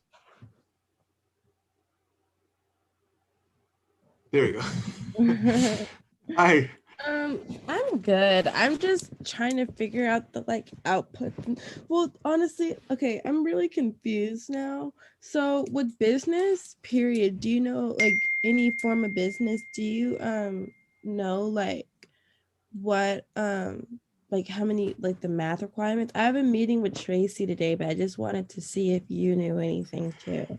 The figuring out requirements for majors, I think she might have a master's degree in that subject because the amount of information that there is in the California education system is really high. And so sadly, I'm like a complete idiot on that subject.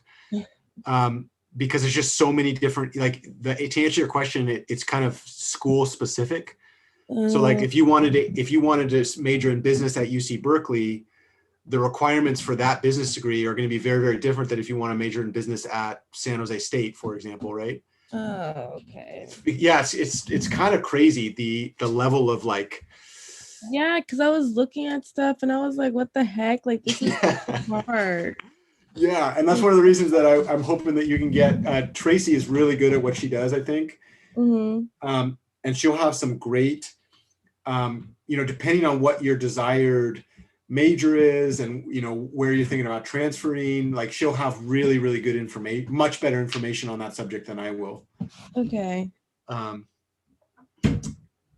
the flip side though is like one of the things that I can bring to the table that is different than the information that Tracy has is like, where does math show up in, like, why are you in the prerequisite classes, right? Mm-hmm. Like, what is it about the prerequisite classes that are important? And that's where something where academic counselors don't necessarily have insights into that because they didn't, they'll have insights into like the requirements at each institutions, but not necessarily like, why are those institutions requiring those courses, right? Yeah, makes sense. Okay. Yeah, and so one of the reasons, like when you said you were interested in econ or finance, mm-hmm. There are branches of econ and finance that are called quantitative economics and quantitative finance, mm-hmm. and those branches are there's a lot of math behind those, right? And so if you were saying like, oh, I'm interested in those majors, all of a sudden, like I can tell just immediately like 4 or 5 different fields of mathematics come into mind. Oh yeah, and I'm not doing that. Yeah, and that's I support you in whatever it is that you are deciding to do. Right. But that's why I was like a few days ago when we talked about that, I kind of was hesitant, and I was like, please talk with Tracy. Uh-huh. Because you told me that because I wouldn't have wasted my time. Yeah. I'm glad, but I'll just like stick to business as of right now. That's fine. Yeah, awesome. And I think from that standpoint, like getting you, it sounds like you have a meeting with Tracy later today, mm-hmm. which is super helpful, right? Yeah. I would love to know, like, when you speak to her, write down, or maybe she'll help you like capture what it is that she says. Okay. And we might get you to do that a few times a quarter, like maybe once or twice a quarter, just to kind of keep updated with her. Okay. I don't think you and I have talked about developing a working relationship with your counselors. Is that something that we've talked about? No, not yet. Would you allow me to kind of chat through that? Yeah, that's fine. But I also did have a question about how to figure out the equations for number 5 because I'm lost. Okay, yeah, let's do. You tell me what would you like to do first? Well, I'm just trying to figure out the inputs and outputs because I mean the output value, because once I figure that out, I can do the graph. Oh, okay. Should I maybe share screens or? That's Okay. fine. All right. Where are you at? Which part? I just filled in like f of 0 x cubed, I guess. Oh, cool. Okay, let's do that together. You're rocking it, Sierra. Thank you. Yeah, I wish I would have met you in high school. I might have helped you maintain hope, you know? Yeah. Fucking math people. Always. The dream crushers, right? Yep. Yeah, I'm so sorry for that. Just it is what it is. Well, let's hope that I can not be one of those people, right? Right. Yeah, the jury's still out on that one. All right, so when we think about 0 cubed, when we have the little power up top, do you remember what that means? Like that I don't remember. I mean, I know what it is. It's like squared, you know, that whole thing, but Yeah. So if I were to write 0 cubed, what would that mean? Like 0 times, well, yeah, except that didn't make sense. You got it. 0 times 0 times 0 times 0. 0. How many times? 3. Yeah. Or if we wanted to be real nerdy, we could say thrice. Oh. I don't know. That sounds really stupid, right? Fucking nerds. Yeah, so it was 3 times. So do you just want me to complete number 5 or? Yeah, maybe number 5. And what do you think about number 6? How do you feel about that? Let's start with number 5, and then when we finish number 5, we can. I think you said, you tell me what you're willing to spend on the class outside of class, right? Okay. I think one thing that we could do. Did you used to do sports at all, or do you still do I sports? used to cheer and I work out. Oh, that counts for sure. Do you remember when you first started working out? How long you could do it for? Like 30.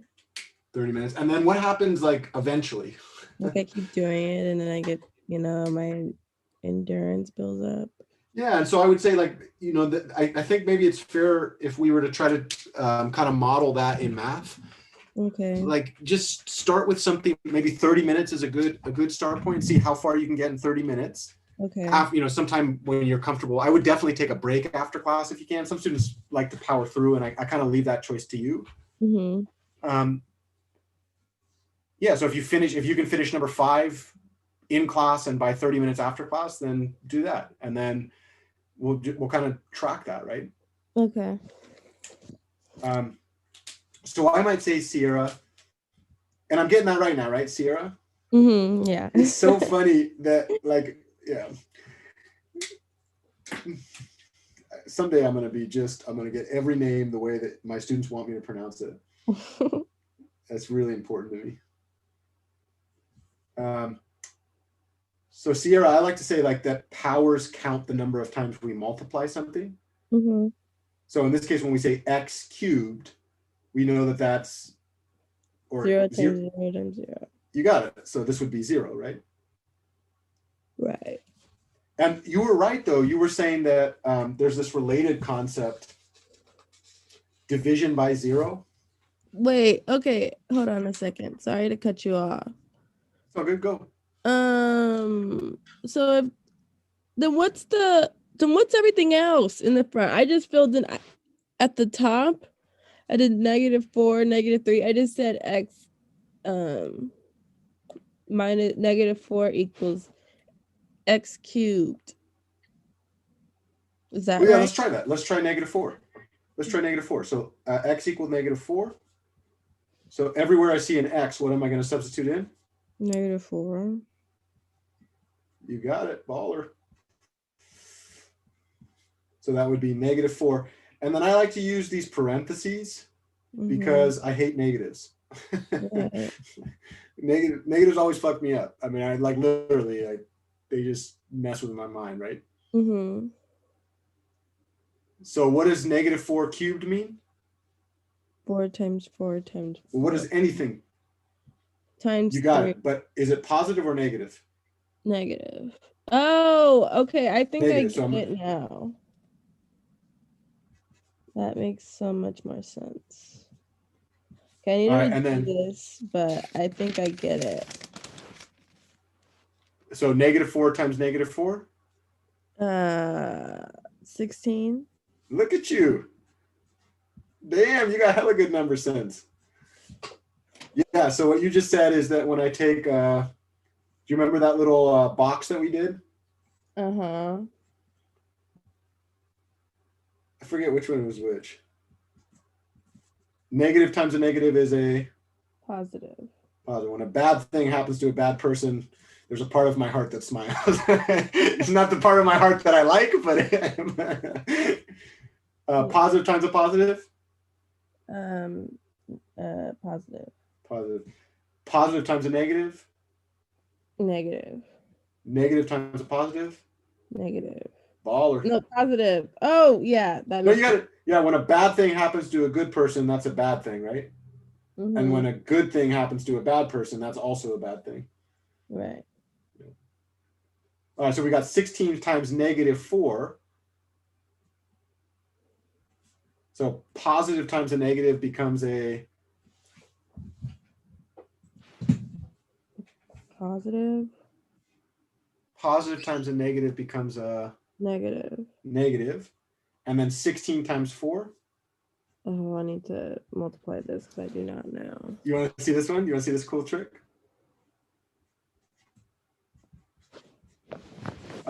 Take a picture of this. Wait, let me ask you this, Sierra.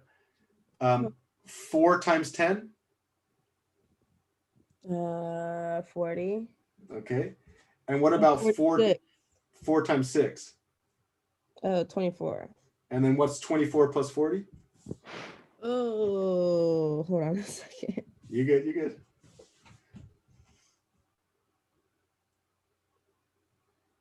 $64. Look at you. You got hella good number sense. Okay, I understand that now. That makes more sense to me. Because I didn't understand, like in class, how you were like breaking it down. Yeah, some of my students tell me the way I write math is really weird, and I agree. Yeah. It's kind of sporadic. So I'm just like, okay, wait. Let me just try to understand. Yeah, it's because I've taught math for like at this point like 12 years, and so I try to write every step for folks that are following along, but it ends up that students look at it and like, oh my God, you write like 7 times as much as I do. Yeah. And I'm trying to like write everything, and then I look back, and then I'm like confused. I'm so sorry about that. That's my fault. It's fine. You want to try -3? Yeah. Okay. I wish I could see your screen. What's up, Curtis?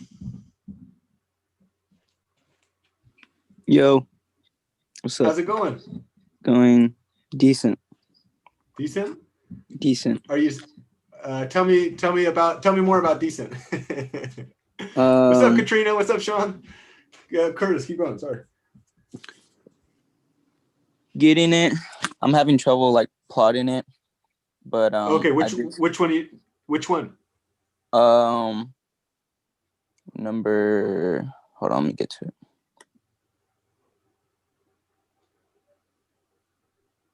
Number 7. Sierra, Oh, number 7. Sorry, I just check in with Sierra real quick. Sierra, are you launched? Yeah, I got it. Thank you. Awesome. You got it. So good. Thanks for being amazing. So go ahead, Curtis. What were you saying, number 7? yeah. I was having trouble with it because I was trying to graph it on my own, and then I remember you said we could use Desmo, so I'm actually on Desmo plotting it right now. Oh, okay, cool. Would you like some guidance on that, or you think you got it?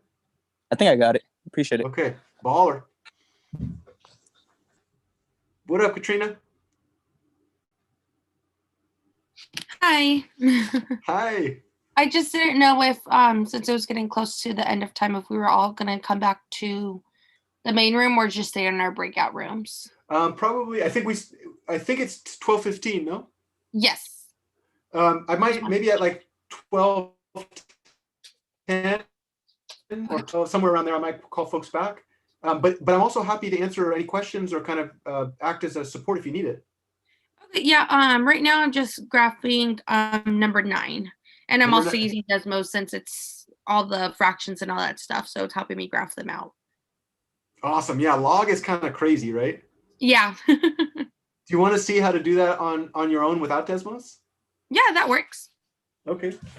Let's do this together. So log is, we're going to see more of this as the quarter goes on. Right now, the goal is just to kind of get exposed to these ideas. Eventually, we will be able to do this for ourselves. And today, for you, in this case, we're going to do that together. Okay.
Is it just me, or is the audio all weird?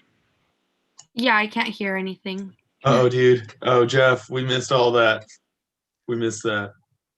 I was like, maybe he's just being real quiet, but I can't hear anything. No, it was like muffled. It was muffled for a little bit, but now we don't hear any laughing at all. Oh, I'm sorry. Oh, there we go. Yay. I'm so that. Let's try this one. Sure. What the hell am I doing in my life here? I have to ask We can hear myself you that now. every day. All right, this is a little better. Yes. All right. So the whole idea of logs is that we're doing exponentials. And Katrina, I was asking you, and Sean, you can answer this question too. But although I might have Katrina, do you have favorite colors? I need 3 colors out of these. Let's do purple, the light blue, and orange. Whoa. I think Gandhi was the one that said that real mathematicians graph in purple. Oh. So we're going to use these to kind of identify where the different pieces go. Okay. So the output of a log is an exponent. This is freaking crazy. So purple goes on the output, orange goes in the base, and then blue is going to go on input. So this is equivalent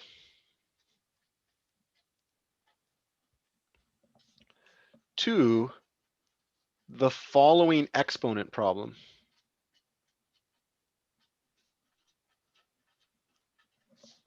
So if I take,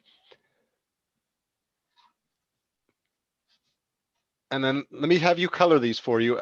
You're going to do it through my hand, so you're going to be like a Jedi master here. What Alrighty. color is the 2? It's going to be orange, Got it. How about the Y? purple, and then X will be blue. Yeah, real mathematicians graph in purple. Remember that. I want a shirt that says that. Okay, so what's freaking crazy about this is that means that when I take log base 2 of X, I'm looking for an exponent value Y such that when I take 2 to that exponent value, I get back to X. right? So basically, you're trying to get what that power would be for y of the Yeah, two to that's come it. out with the.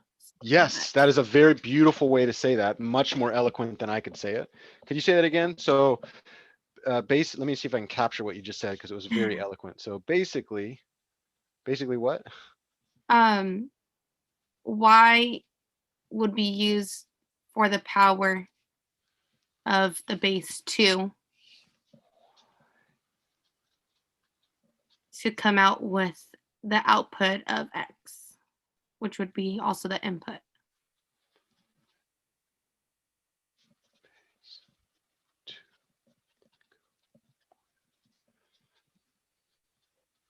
Yeah, which is the input to the log.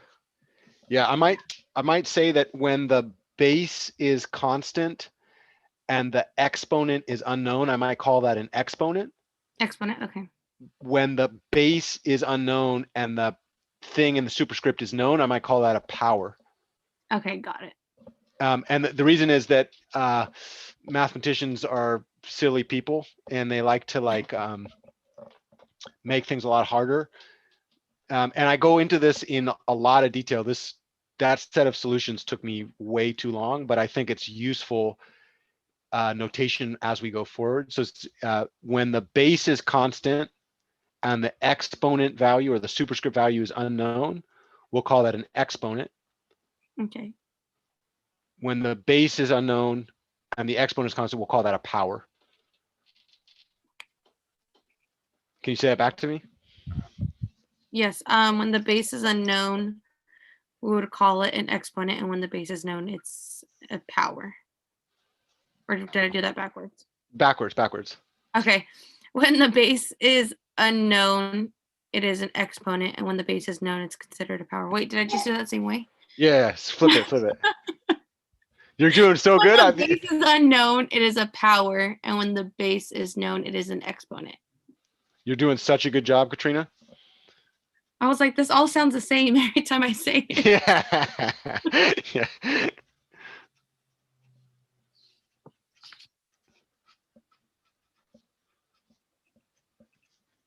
Okay, so let's go ahead and just do an example problem here.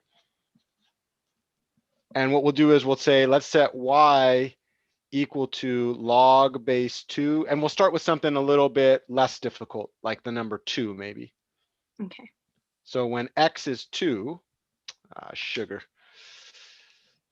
Every once in a while I don't cuss. On a good day. All right. So the input is 2. All right, and then let's do this color coordinating. So here we have this purple, orange, and blue. Got it. And blue.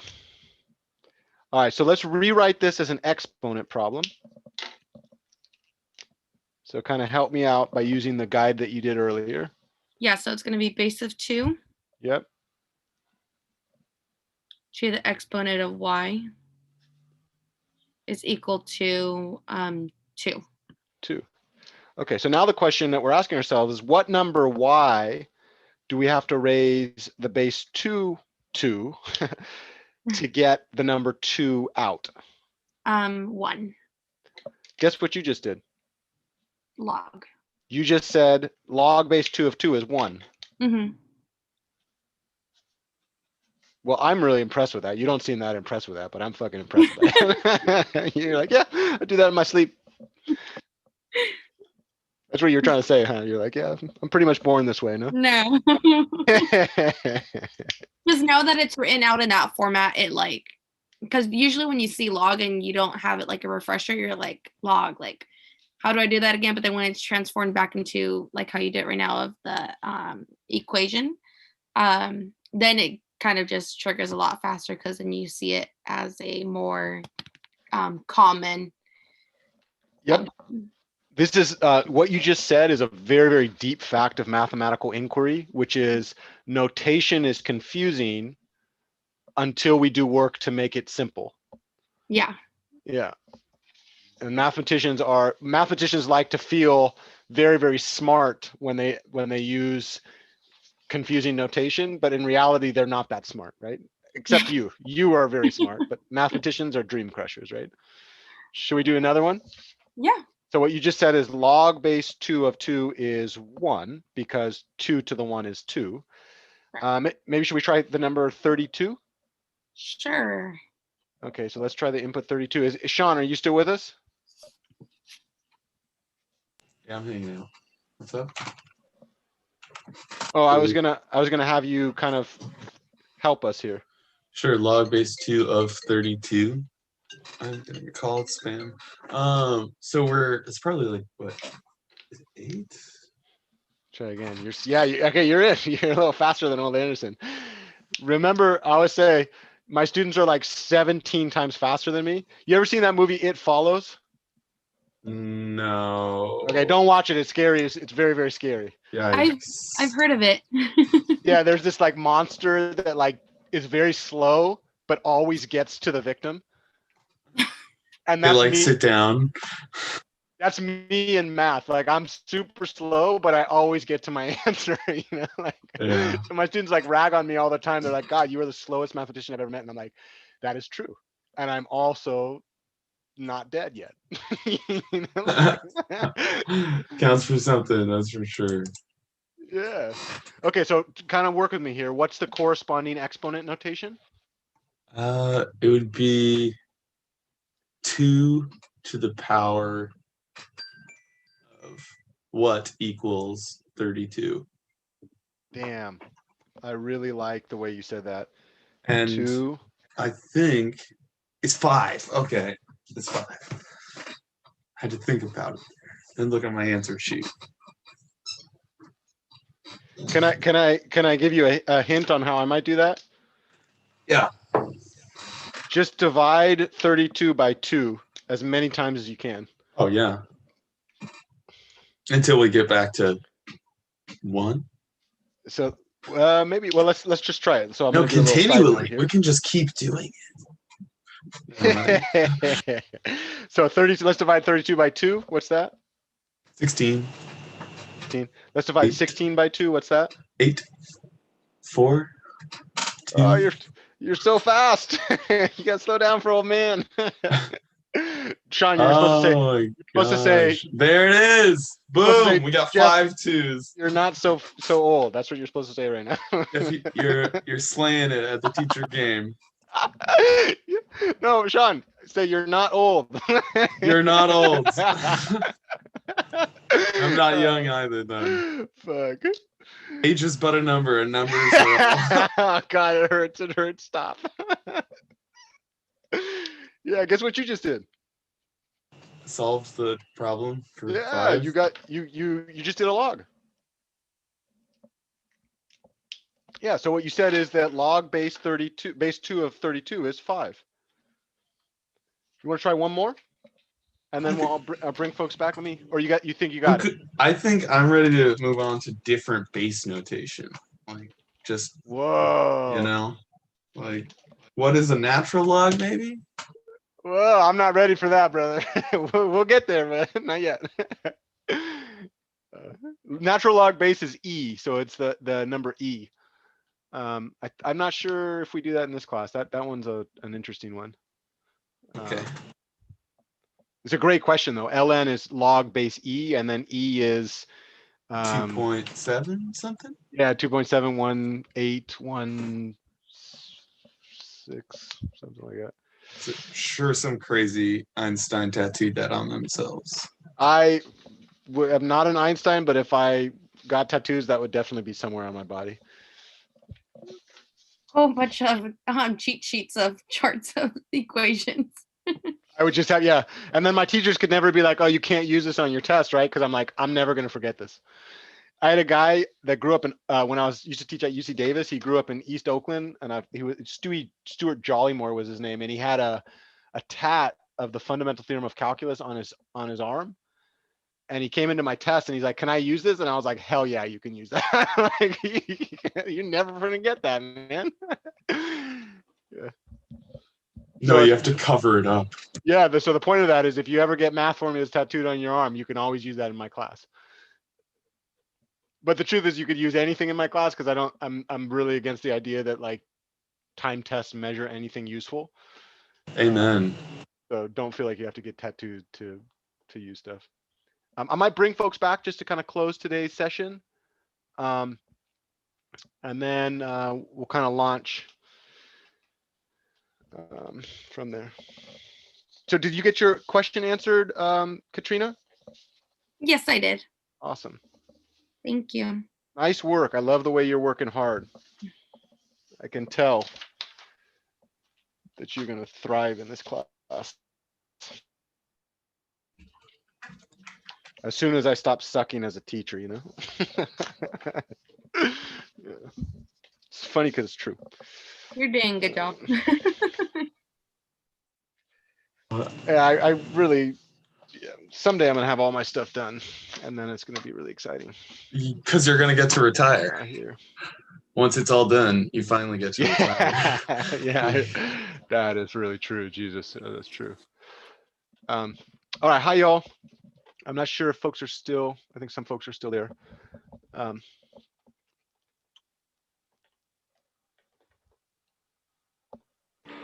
What up, y'all? So I think, is everyone back? Let me go ahead and just shut these real quick. This, I'm hoping this will be kind of the workflow as we're continuing forward, that we'll have, I'll have these worksheets ready for you. I'll kind of launch them and give you a sense of what we're doing, and then you'll spend the rest of the day working on them. For those of you that are not thinking about going on in STEM fields, so that are looking to finish this as a prerequisite, I might ask that you go see your counselor to see what it is that you have to see next. I know for me, I need to check for you business calc folks, what are some of the prereqs that would be helpful to build. If you're going to go on in STEM, I would say that the goal of every lesson between now and the next time I see you is to finish the entire handout for yourselves. Because our work is going to be based on that.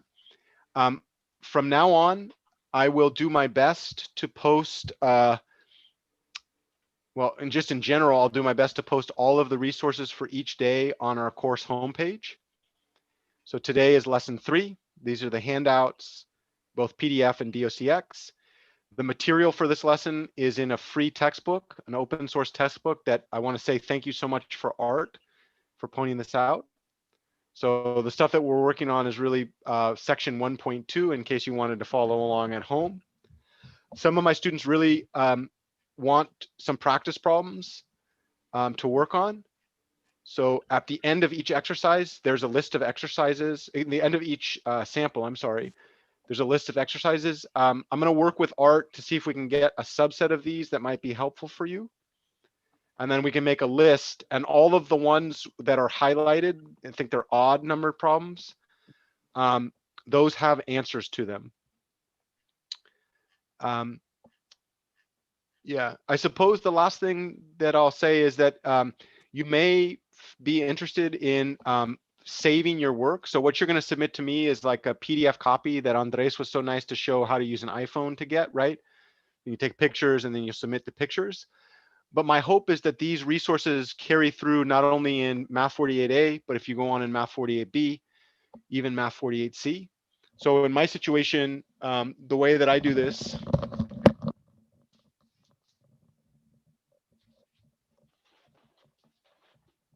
is,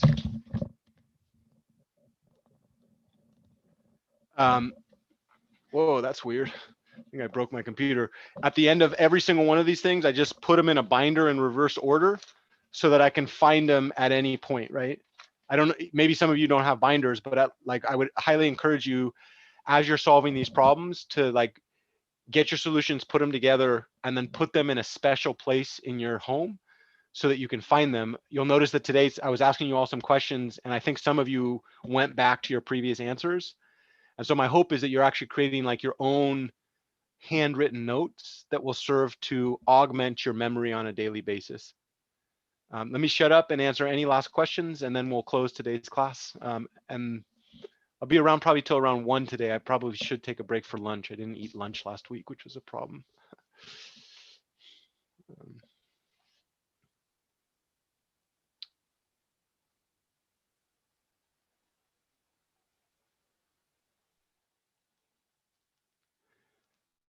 Well, yeah, if you have questions, I'm here. I will say I'm going to be working to get those solutions up. I hope by the end of every week, I'll have the solutions for last week. I failed so far, but I'm working on it. So I'll be around if you want to stick around, solve problems or answer questions. Otherwise, I'll see you all again on Thursday. Very nice work today, y'all. I guess I have a question about OpenStax. Should we just sort of poke Yeah. at that and get through like a chapter this week, or like until Thursday? Do you think yes. there's a good destination to like a goal? Yeah. Well, I think one thing that you could do is like for each handout that we're doing, the corresponding material that's related to that handout, I try to link right under it. So for example, today is lesson 3, right? So right under that, we have OpenStax Pre-Calc Text section 1.2 domain and range. So one thing that you could do is kind of, you know, as soon as you finished your handouts, you could actually kind of look through this material. And then one of the things that Art was saying to me is it might be helpful for me to choose some selected problems, right, Art? Yes, I think that might be a good idea. And so, you know, I'm not against the idea that the first set of selected problems that we choose are like, for example, Sean, if you wanted to make this list right now,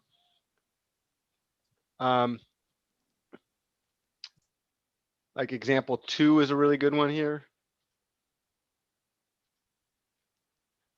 You could try number 2, right? Which is kind of related, but a little different. Example 3 is a nice one. And then there's one to try. Example 4 is a really nice one, right? So what the point of this is that you can, you know, here's the example and then there's no solution. So you could try it. And then immediately when you're like, oh, I might be stuck, you can show the solution.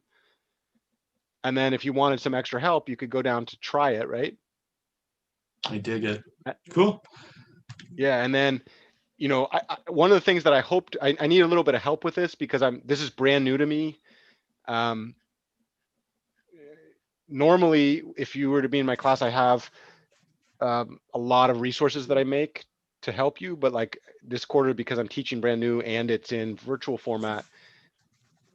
So I'm going to ask for Art's help in trying to figure this out. So Sean, does that answer your question for today? Like, what are some of the things that you could do to get some extra practice on this material? Yeah, I'll scroll through this this section and give it a shot.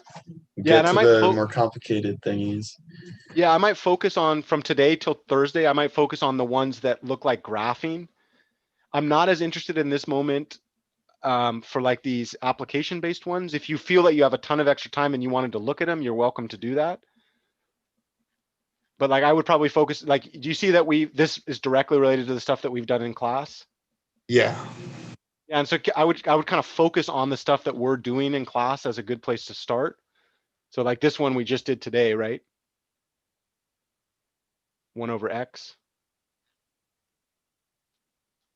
And then here's 1 over x cubed, or x squared, sorry. Yeah. I think I get it. Does that answer your question? 110%.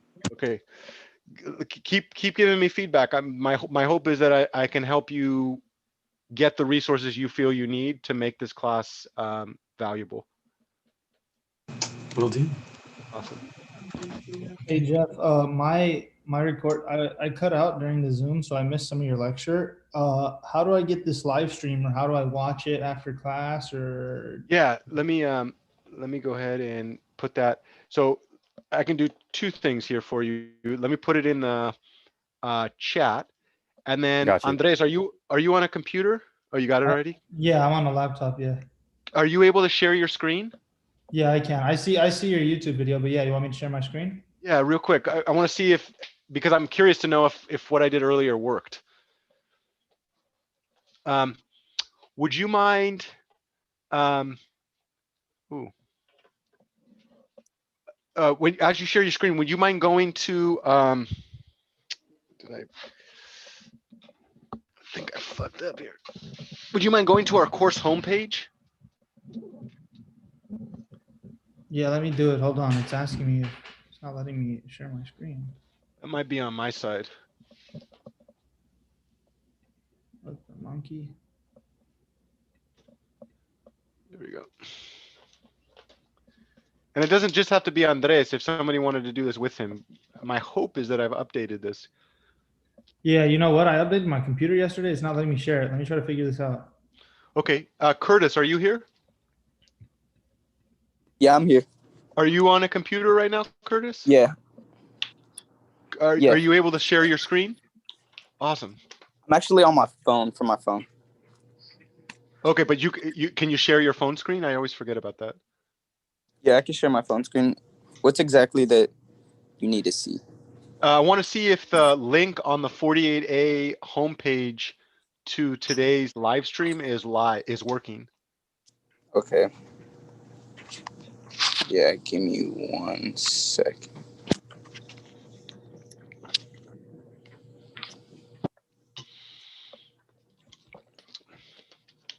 Oh, Because there we go.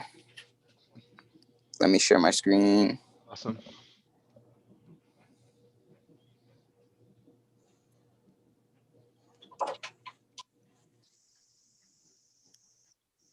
Can you see my screen?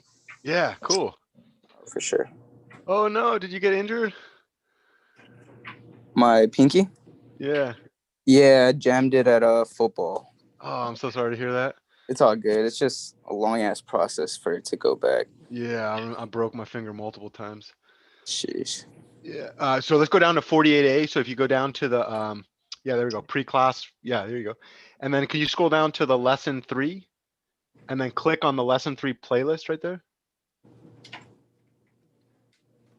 Oh, sorry, not the handout, the playlist on the side. Oh yeah. Hand out the playlist on the side. Yeah, there you go. There you go.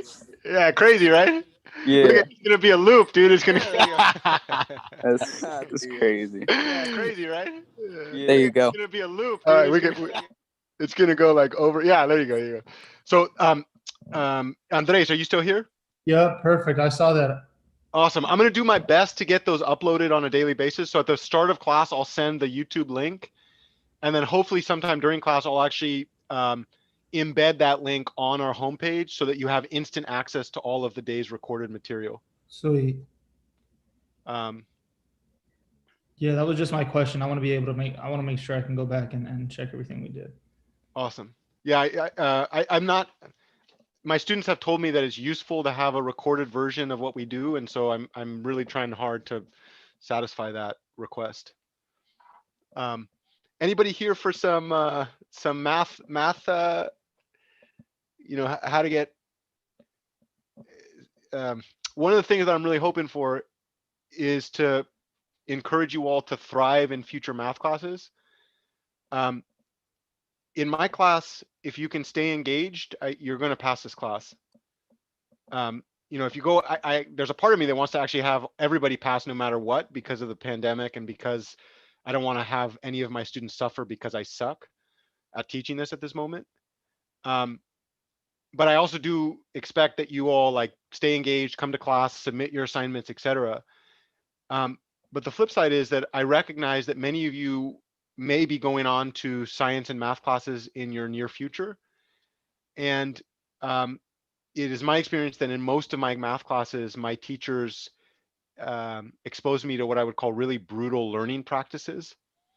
You know, I've done that to many of my students for years. I'm getting to the place where I'm getting much better at supporting student success. But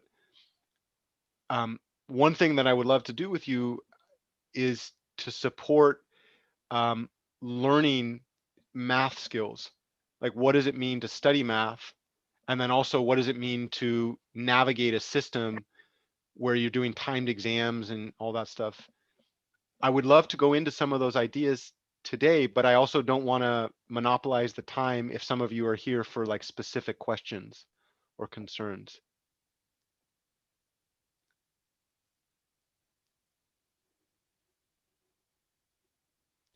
Yeah, actually, do you think you could throw me in a breakout room? Because I want to ask you like a personal question and then.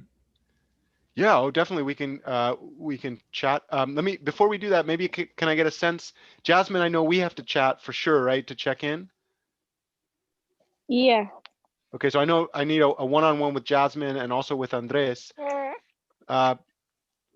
Vince, can the folks in this room help me? Curtis, Yeah. Yes. are you? Let me start with Curtis, and then I'm gonna go to the top right and down. Curtis, what are we doing today? Nothing. I would love to check in with you, brother. I got so many. I think you're gonna be mechanical engineering. Is that right? Nah, computer science. Computer science. Oh, okay, cool. Yeah. You're gonna make some money, huh? Yes, that's the idea. All right. I love it. Jaden. So class is good. Yeah, formally speaking, class is over. I would love to check in, but formally speaking, class is over. Okay, we'll make that happen. For sure. Maybe I'm not sure how to do this. I'm not sure like I'm still trying to get a sense of how to run this so that I can give people individual attention and then also give you some ideas that to support that long-term growth. Yeah. Yeah. One thing. Oh, go ahead. I have your Google number. Yeah, I mean, one thing that I might do, our friend Arthur is not Arthur. You're Art. I'm sorry. You're mechanical engineering, I believe, is Yes. yeah. But mechanical engineering is very much like the courses that you have to take, Curtis, for computer science. Very much align with the math courses that Art had to take, right? Do you know Curtis and Lamin? You're in the same boat, right? Jaden, you gotta go. Okay, Yeah. Jaden, go. All right. See you later. What I might do you all know Curtis and Lamin? Do you know which courses you're gonna take? All of them? I think I wrote it down somewhere in my. I don't remember, but yeah, I'm not sure.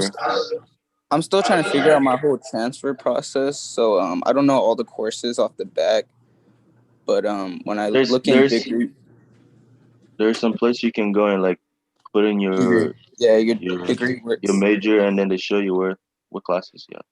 Yeah. I wonder. Can I put the three of you guys, Art, Curtis, and Lamin? Art, do you know how to launch the academic counseling conversation? I think so. Would you maybe expand on that just a little bit? Like how to, how important it is to go see an academic counselor, the process of getting to know that person, the process of making an appointment. Yes. Yeah.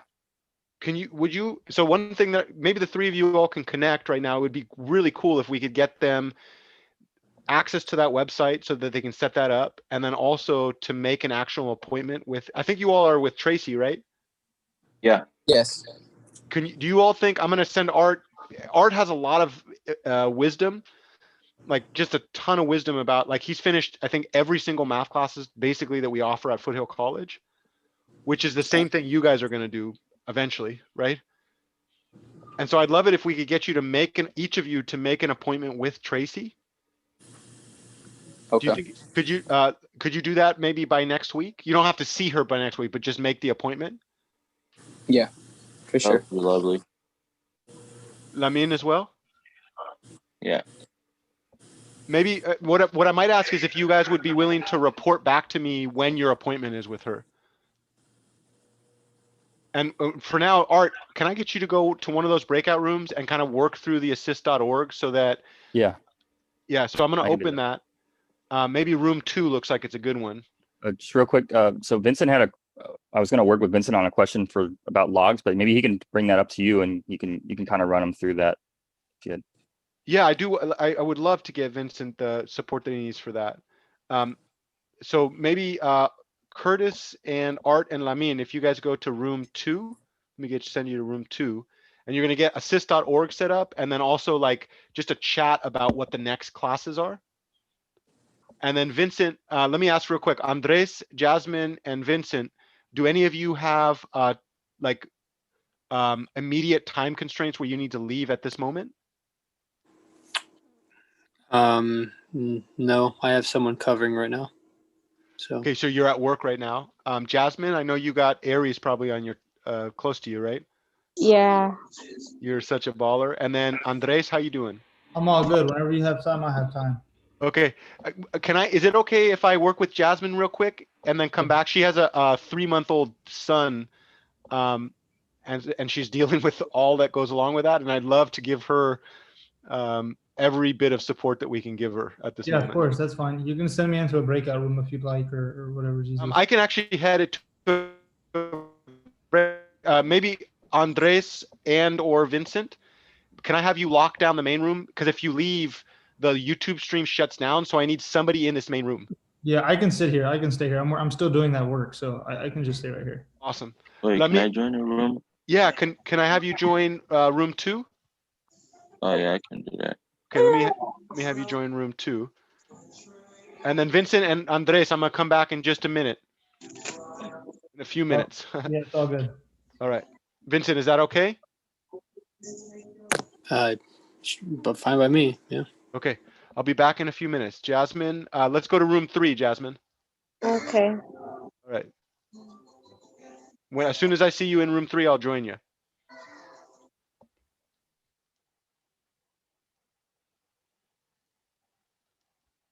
All right, here we go.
Yo, Vincent, I gotta get out of here. You think you could hold it down and stay in here?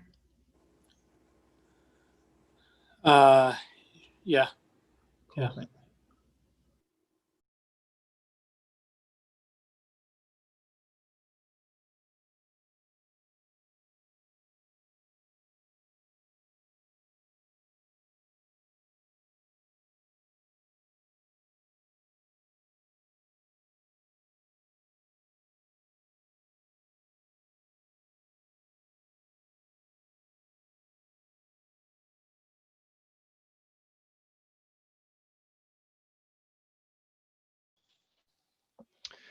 Hi, y'all. Oh, I was about to get out of here. Vincent, Yeah. were you able to watch that, the link? Did you see me talk about logs with our colleague, the woman that we were working with? Yeah, very briefly, but Was that helpful? I think I figured it out. I just linguistically, I just wanted to kind of make sure I'm understanding. I'm saying it in the correct way. The formal math terminology. Yeah. Let me see. Is Art still around, or did he leave? I'm having a hard time figuring out what's going on here. Take a look here. I think he's still in room 2. Art's still in room 2. Still in room 2. Yeah, I definitely want to give. I think Andres, you need a one-on-one. Can you say it quickly, Vincent? Do you have like a minute, or is it a little bit longer conversation? Jeff, mine's not urgent. I can after next class. It's fine. No, just Andres, you can, it's okay. I don't want to, Okay, let's do this. I'm here, Vince. I'm not gonna. I can stay here until we get your question answered. This is one of my least favorite parts of teaching. That the state of California puts 90 students under my care, which is, imagine if a CEO or like a manager was directly responsible for 90 people. Okay. I understand. You know what, I'm just gonna reference back the reference back the video. Thank you, though. I appreciate it. Okay, I'd love to. Maybe we can chat via text. I can. You and I have been in contact via text, I believe, right? Hey, Vincent, Yeah. go ahead, bro. I gotta go anyway. So if you have time, that's all yours, bro. Andres, could you send me a text right now? Yeah, I got you. I'll look at your numbers on the class, right? Here, let me drop it right now. Andres. And then here we go. There you go. Got it? Yep, right there. I see it. Okay. Appreciate it. Thank you, Jeff. I'll see you next class. All right. Let's be in contact. Vince, where'd you go?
Let's see. Welcome surveys. And then Vince B is what I'm looking for. Vincent.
Hey Jeff.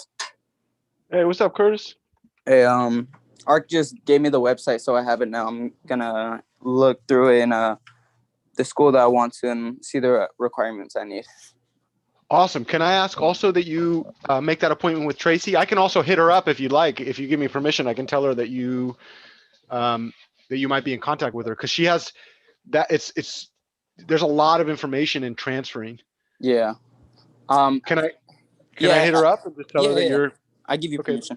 Yeah. Awesome. Let me do that right And now. then I'm gonna email her probably today, later on today, and if not tomorrow at the latest. But yeah, I'm gonna email her on scheduling an appointment. She's really quick on that too, so I could probably see myself in a meeting with her later this week or early next week, or maybe even on the weekend, because she's very responsive to that.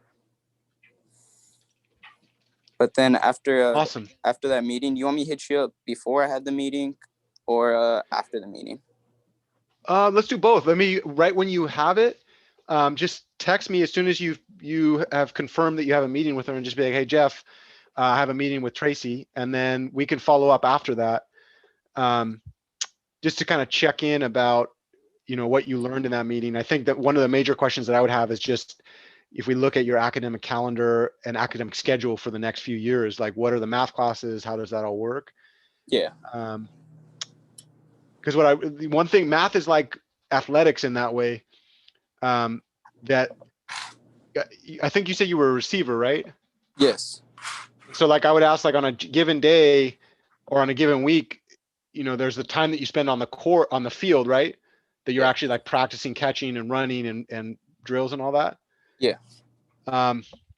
The other thing though is like you probably also do like cardiovascular and strength training, right? Yes.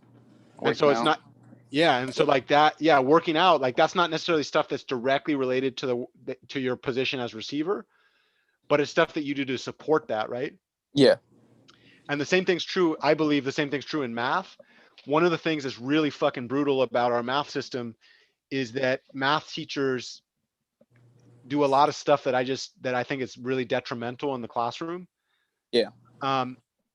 It'd be equivalent of like putting you on the field with like an NFL player right now, right? Yeah. Like you could do it, right?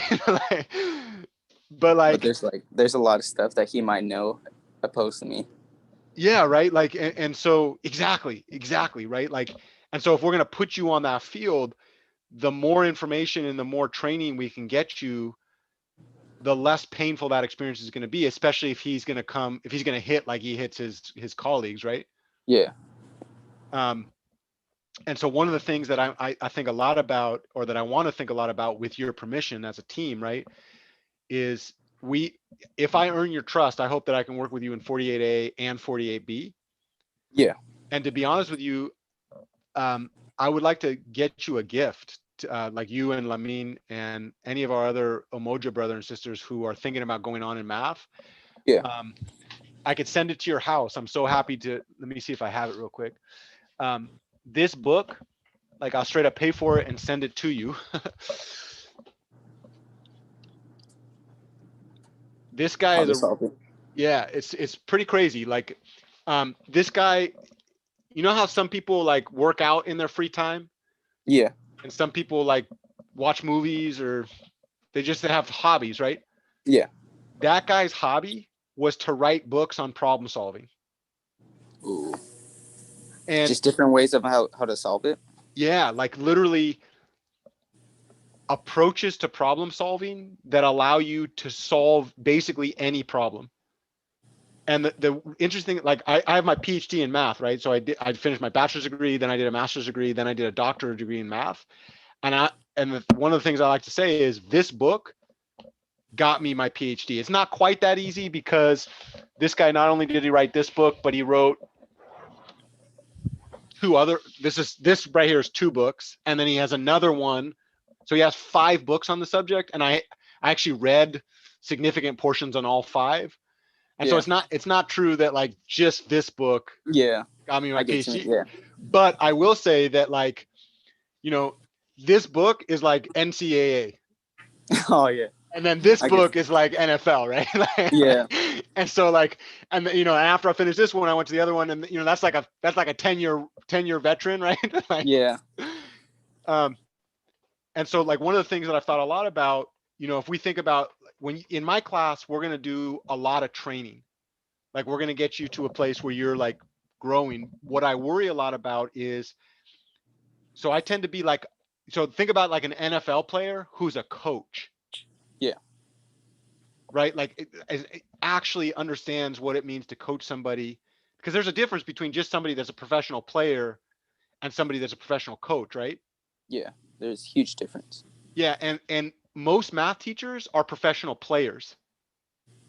Like the only requirement to get a math job is that you earn your master's degree.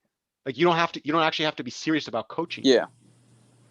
And so what ends up happening is like and then when you get into their classes, they basically hit you as hard as they were hit.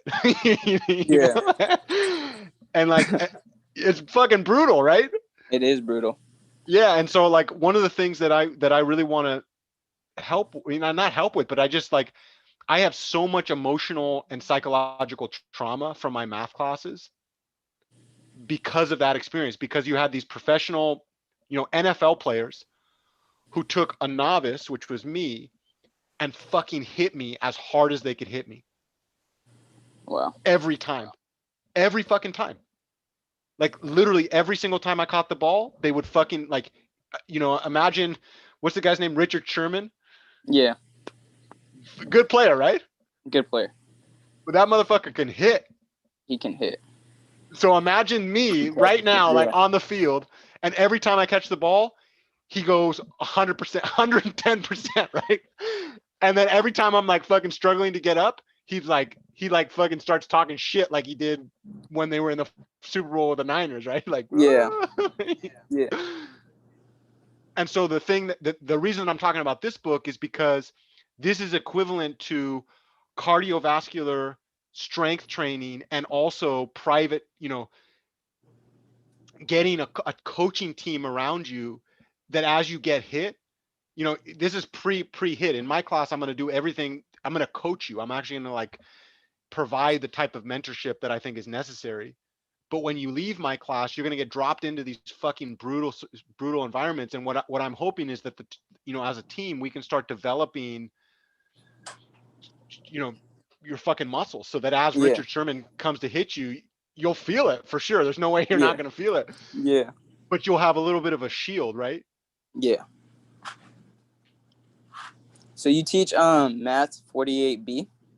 I'm going to be teaching math 48B right after this class. So we're going to go 48A, and then 48B for Umoja is going to be the same exact time and space in spring of this year. Yeah, I don't think I have a choice but to not take that. I think I have to take that as one of my requirements, which is fine. I'm not tripping, but I would want that to be with you for sure. Yeah. So and I need a. Yeah, so let's do that. Yeah. Let's do that. Like, and Tracy will help you with that. She'll kind of help you set those things up, and she knows this. And to be honest with you, Curtis, like I am teaching this class to support Umoja. Everyone gets the Umoja experience. Like I'm not like gonna be disrespectful to people who are non-Umoja. Yeah. But like in terms of my intention is to make this class super valuable for Umoja students, because I really believe in this community, and I also know how fucking brutal. I like to call math teachers dream crushers, right? Yeah. Yeah. Yeah. That's not You going to happen mentioned in that my before. class. Yeah, it's not happening in my class, right? Like I'm going to do my best to support your dreams and really to empower you. But I also I recognize that when you leave my class, you're going to be in other people's classes.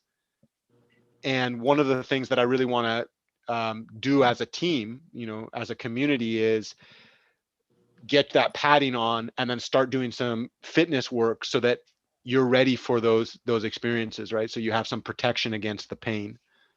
Yeah. I don't know if is it okay if I buy you this book? It's absolutely fine with me, as long as it's okay with you. It's okay with me. I'm not only is it okay with you, like I'd like to do it. Okay. I would appreciate it so much. And yeah.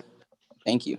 Yeah, you're most welcome, my friend. This is you deserve this and much more. I got a lot more, brother. I got years of fucking. You're looking at a battle hardened warrior right here. If I took my shirt off, you'd see fucking scars all over the place from all the No. wounds and bullet holes and. I don't know. What's your address? Can I get your Yeah. address? Yeah, it's 1405 Let me go here. So 1405 Patola, P-O-R P-O-O. P-O-R-T-O-L-A. Okay. And then drive. And then where? Milpitas. Yeah, we're on the same side of the bay. Oh yes, sir. Yeah, Milpitas, CA. And what's the zip code? 95035. All right, I'm gonna send that to you real quick in chat. You see that? Yeah, I got it. Is that the right one? That's the right one. All right. Let me just go before we end this. I'm gonna put this on my list of things to do, and then I will text you as soon as I have confirmation that I'm sending it to the right on Amazon. So I'm gonna send it via Amazon, but I'll send it as a gift, I think they call it, so that you're not having to see the invoice and all that shit. Usually, I think this book is available for like a 2-day delivery. So that if let's say I placed it by the end of this week, I'm hoping to place it today. I just I get it. Yeah. As soon as I place it, I'll send you that. So let's say that I place it by the end of this week. It should be there by next week. And then I'll confirm that. And then if you send me a text back to let me know that you got it. Yeah. Are there any special delivery requirements that you have? No. Okay. So I'll as soon as I get that done, I'm going to send you a text to confirm, and then the two of us can be in contact about when it arrives, and then the next steps on this, and like really trying to figure out how we can take advantage of this resource to support your learning and to support your future success. Wow. One of the things. So Oh, you. Go ahead. No, you deserve this, brother. You're most welcome. Welcome to my class. I appreciate it so much. Thank you. God bless you. Hey, God bless you, my friend. I respect what you're doing right now. Did you hear Art earlier today talk about how this took him 6 years? I didn't. He spent 7 years at Foothill. 7 years at Foothill. I love that guy. I love him. I have so much respect. That guy is one of you talk about a battle hardened warrior. Yeah. He is fucking strong. Like I just have so many things to say about him, but one of the reasons that he spent 7 years is because there's a bunch of Richard Shermans out there hitting as hard as they can hit, and he's been hit a few times. I didn't have a chance to work with Art when he was in Math 48A. Oh, wow. Right? And so we'll talk more about this. We're going to talk a lot more about strategies and study skills, etc. But my hope is that the two of us can work as a team to get you amped. And the thing that I'll say, Curtis, one of the things that I like most is hard workers. And I get this sense from you that you're tough as shit and that you know how to work hard. What do you think about that? I'm not talking about in math. I'm talking about like on the field, for example. No, I get what you're saying. I'm trying to like, I get what you're saying. I am a hard worker. I've been hit a lot throughout education and then outside of education and then in sports too as well. Like without education, I didn't have sports because I needed the grades, and a lot of that came with like a lot of like teachers at the high school that I was at.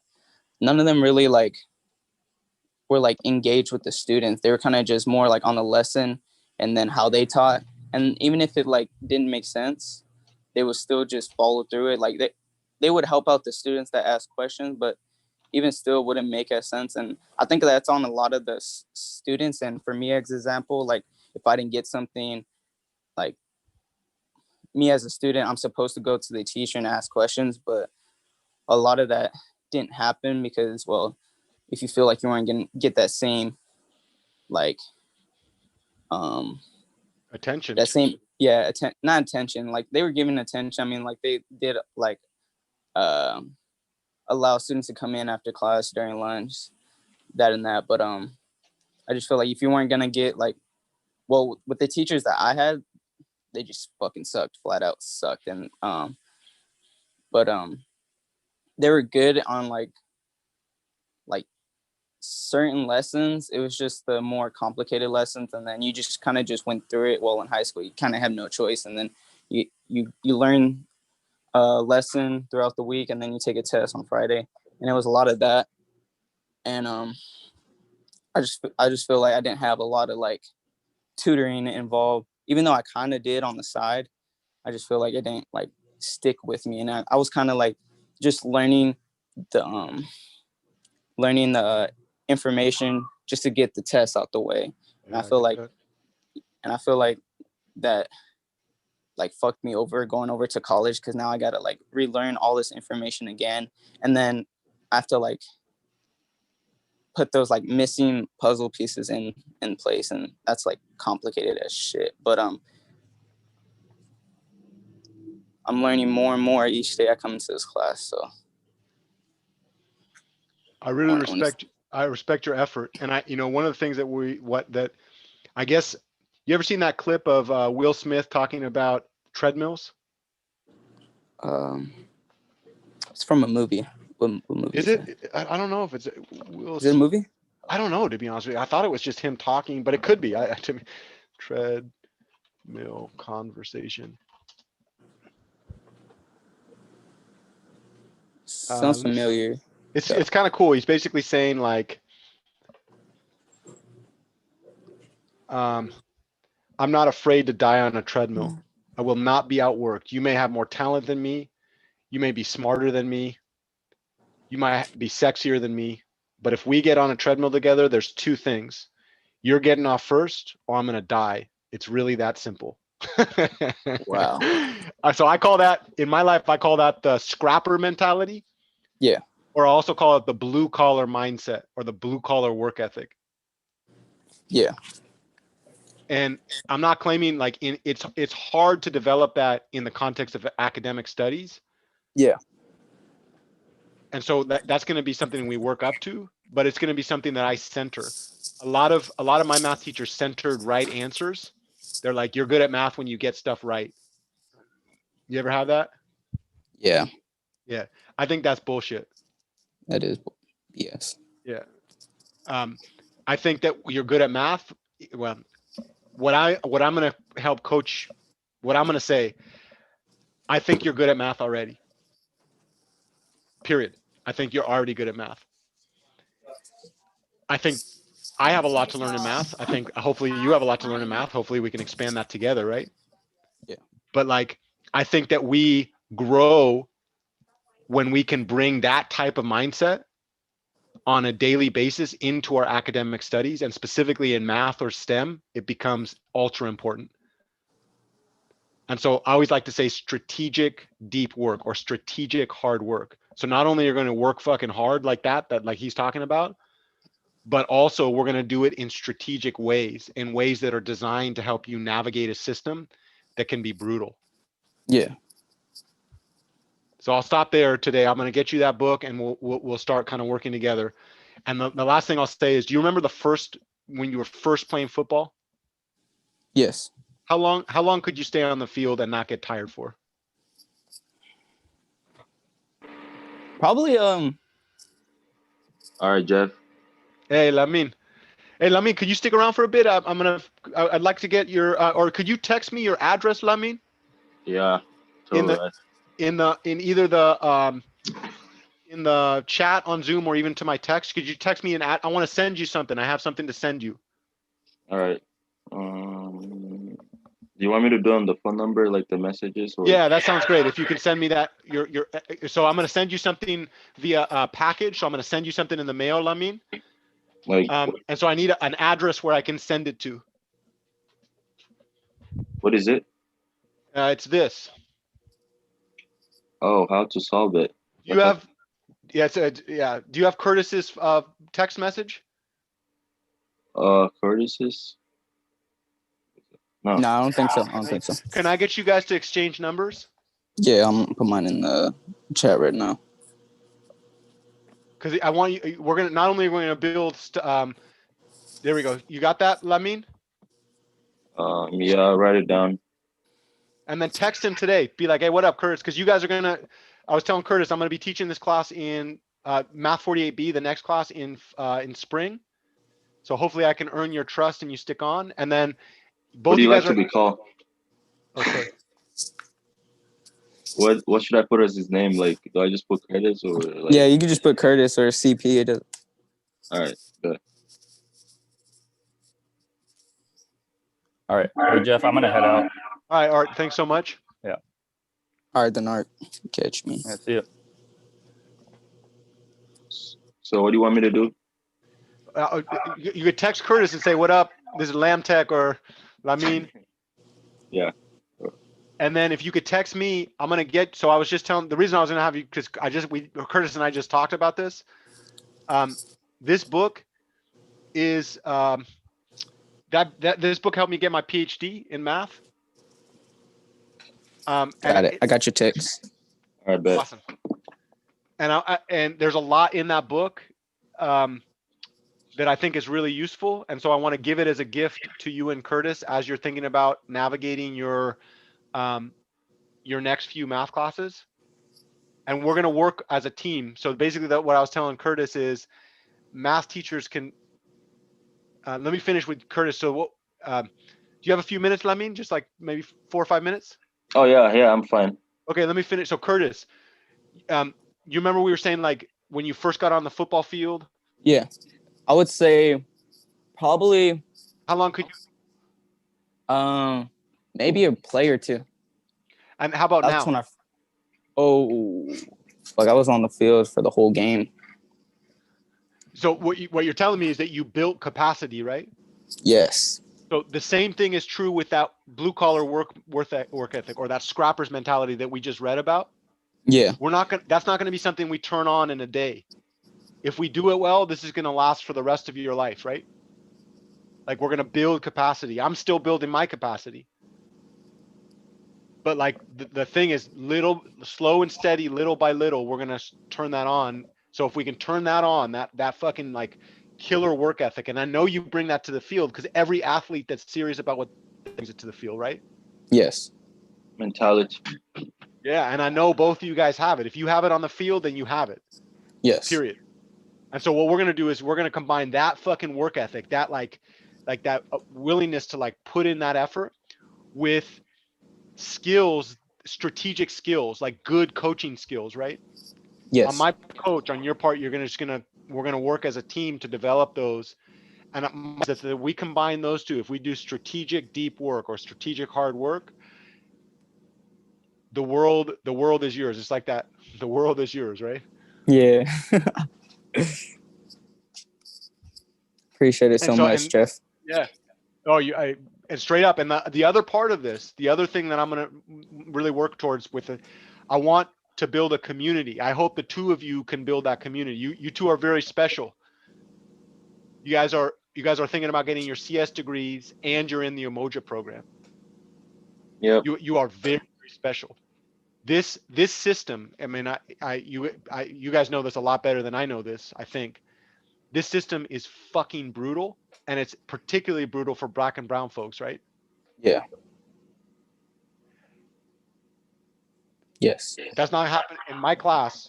I will do everything in my power to show you how much I believe in you, to inspire you and to support you. The thing that I get a lot worried about is when you drop, when you pass my classes, when you drop out of my class into some other, right?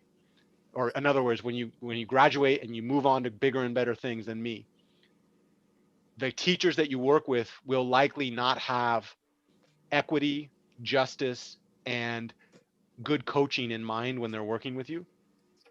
And so Lamin, what I was telling Curtis is one of the things, one of the things that I want to do is help you develop skills. And this book is imagine, I don't know any NFL players that wrote books. Yeah. I don't know. Yeah. Tom Brady. I'm just kidding. No, he didn't. Tom Brady. I wouldn't. Maybe on football, but like Yeah, on football. yeah, or like maybe life lessons too. I think there's a few actually. They're not really like popular like that. So yeah, so imagine like I don't know. I'm kind of old school, right? Like I'm thinking of Jerry Rice, Randy Moss. Oh yeah. Like I'm thinking because I'm kind The of old school legends. myself, right? Yeah. Yeah. So imagine those guys wrote books to capture all the knowledge that they have and put it into a form that is relatively compressible, right? Like that's what this is for how to solve problems. This guy is one of the most famous mathematicians ever to live. Burnett. Yeah, I'm gonna get this for you. I mean, this is a gift to you. I'm gonna buy it for you and send it to your home. Yeah, thank you. I appreciate that. a lot. You're most welcome, dude. You deserve this and so much more. Just like I said to Curtis. Okay, I got it. I think I got your. And what's the city there, Lamin, for that address? It's in San Jose. So, yeah. San Jose, awesome. And I don't need a that address will work, right? If I send it to that address, Yeah, it will go to the right place. 532 Allen Avenue. Awesome. San Jose. That's why I put the zip code 95124. Awesome. So I hope to get this done later this week.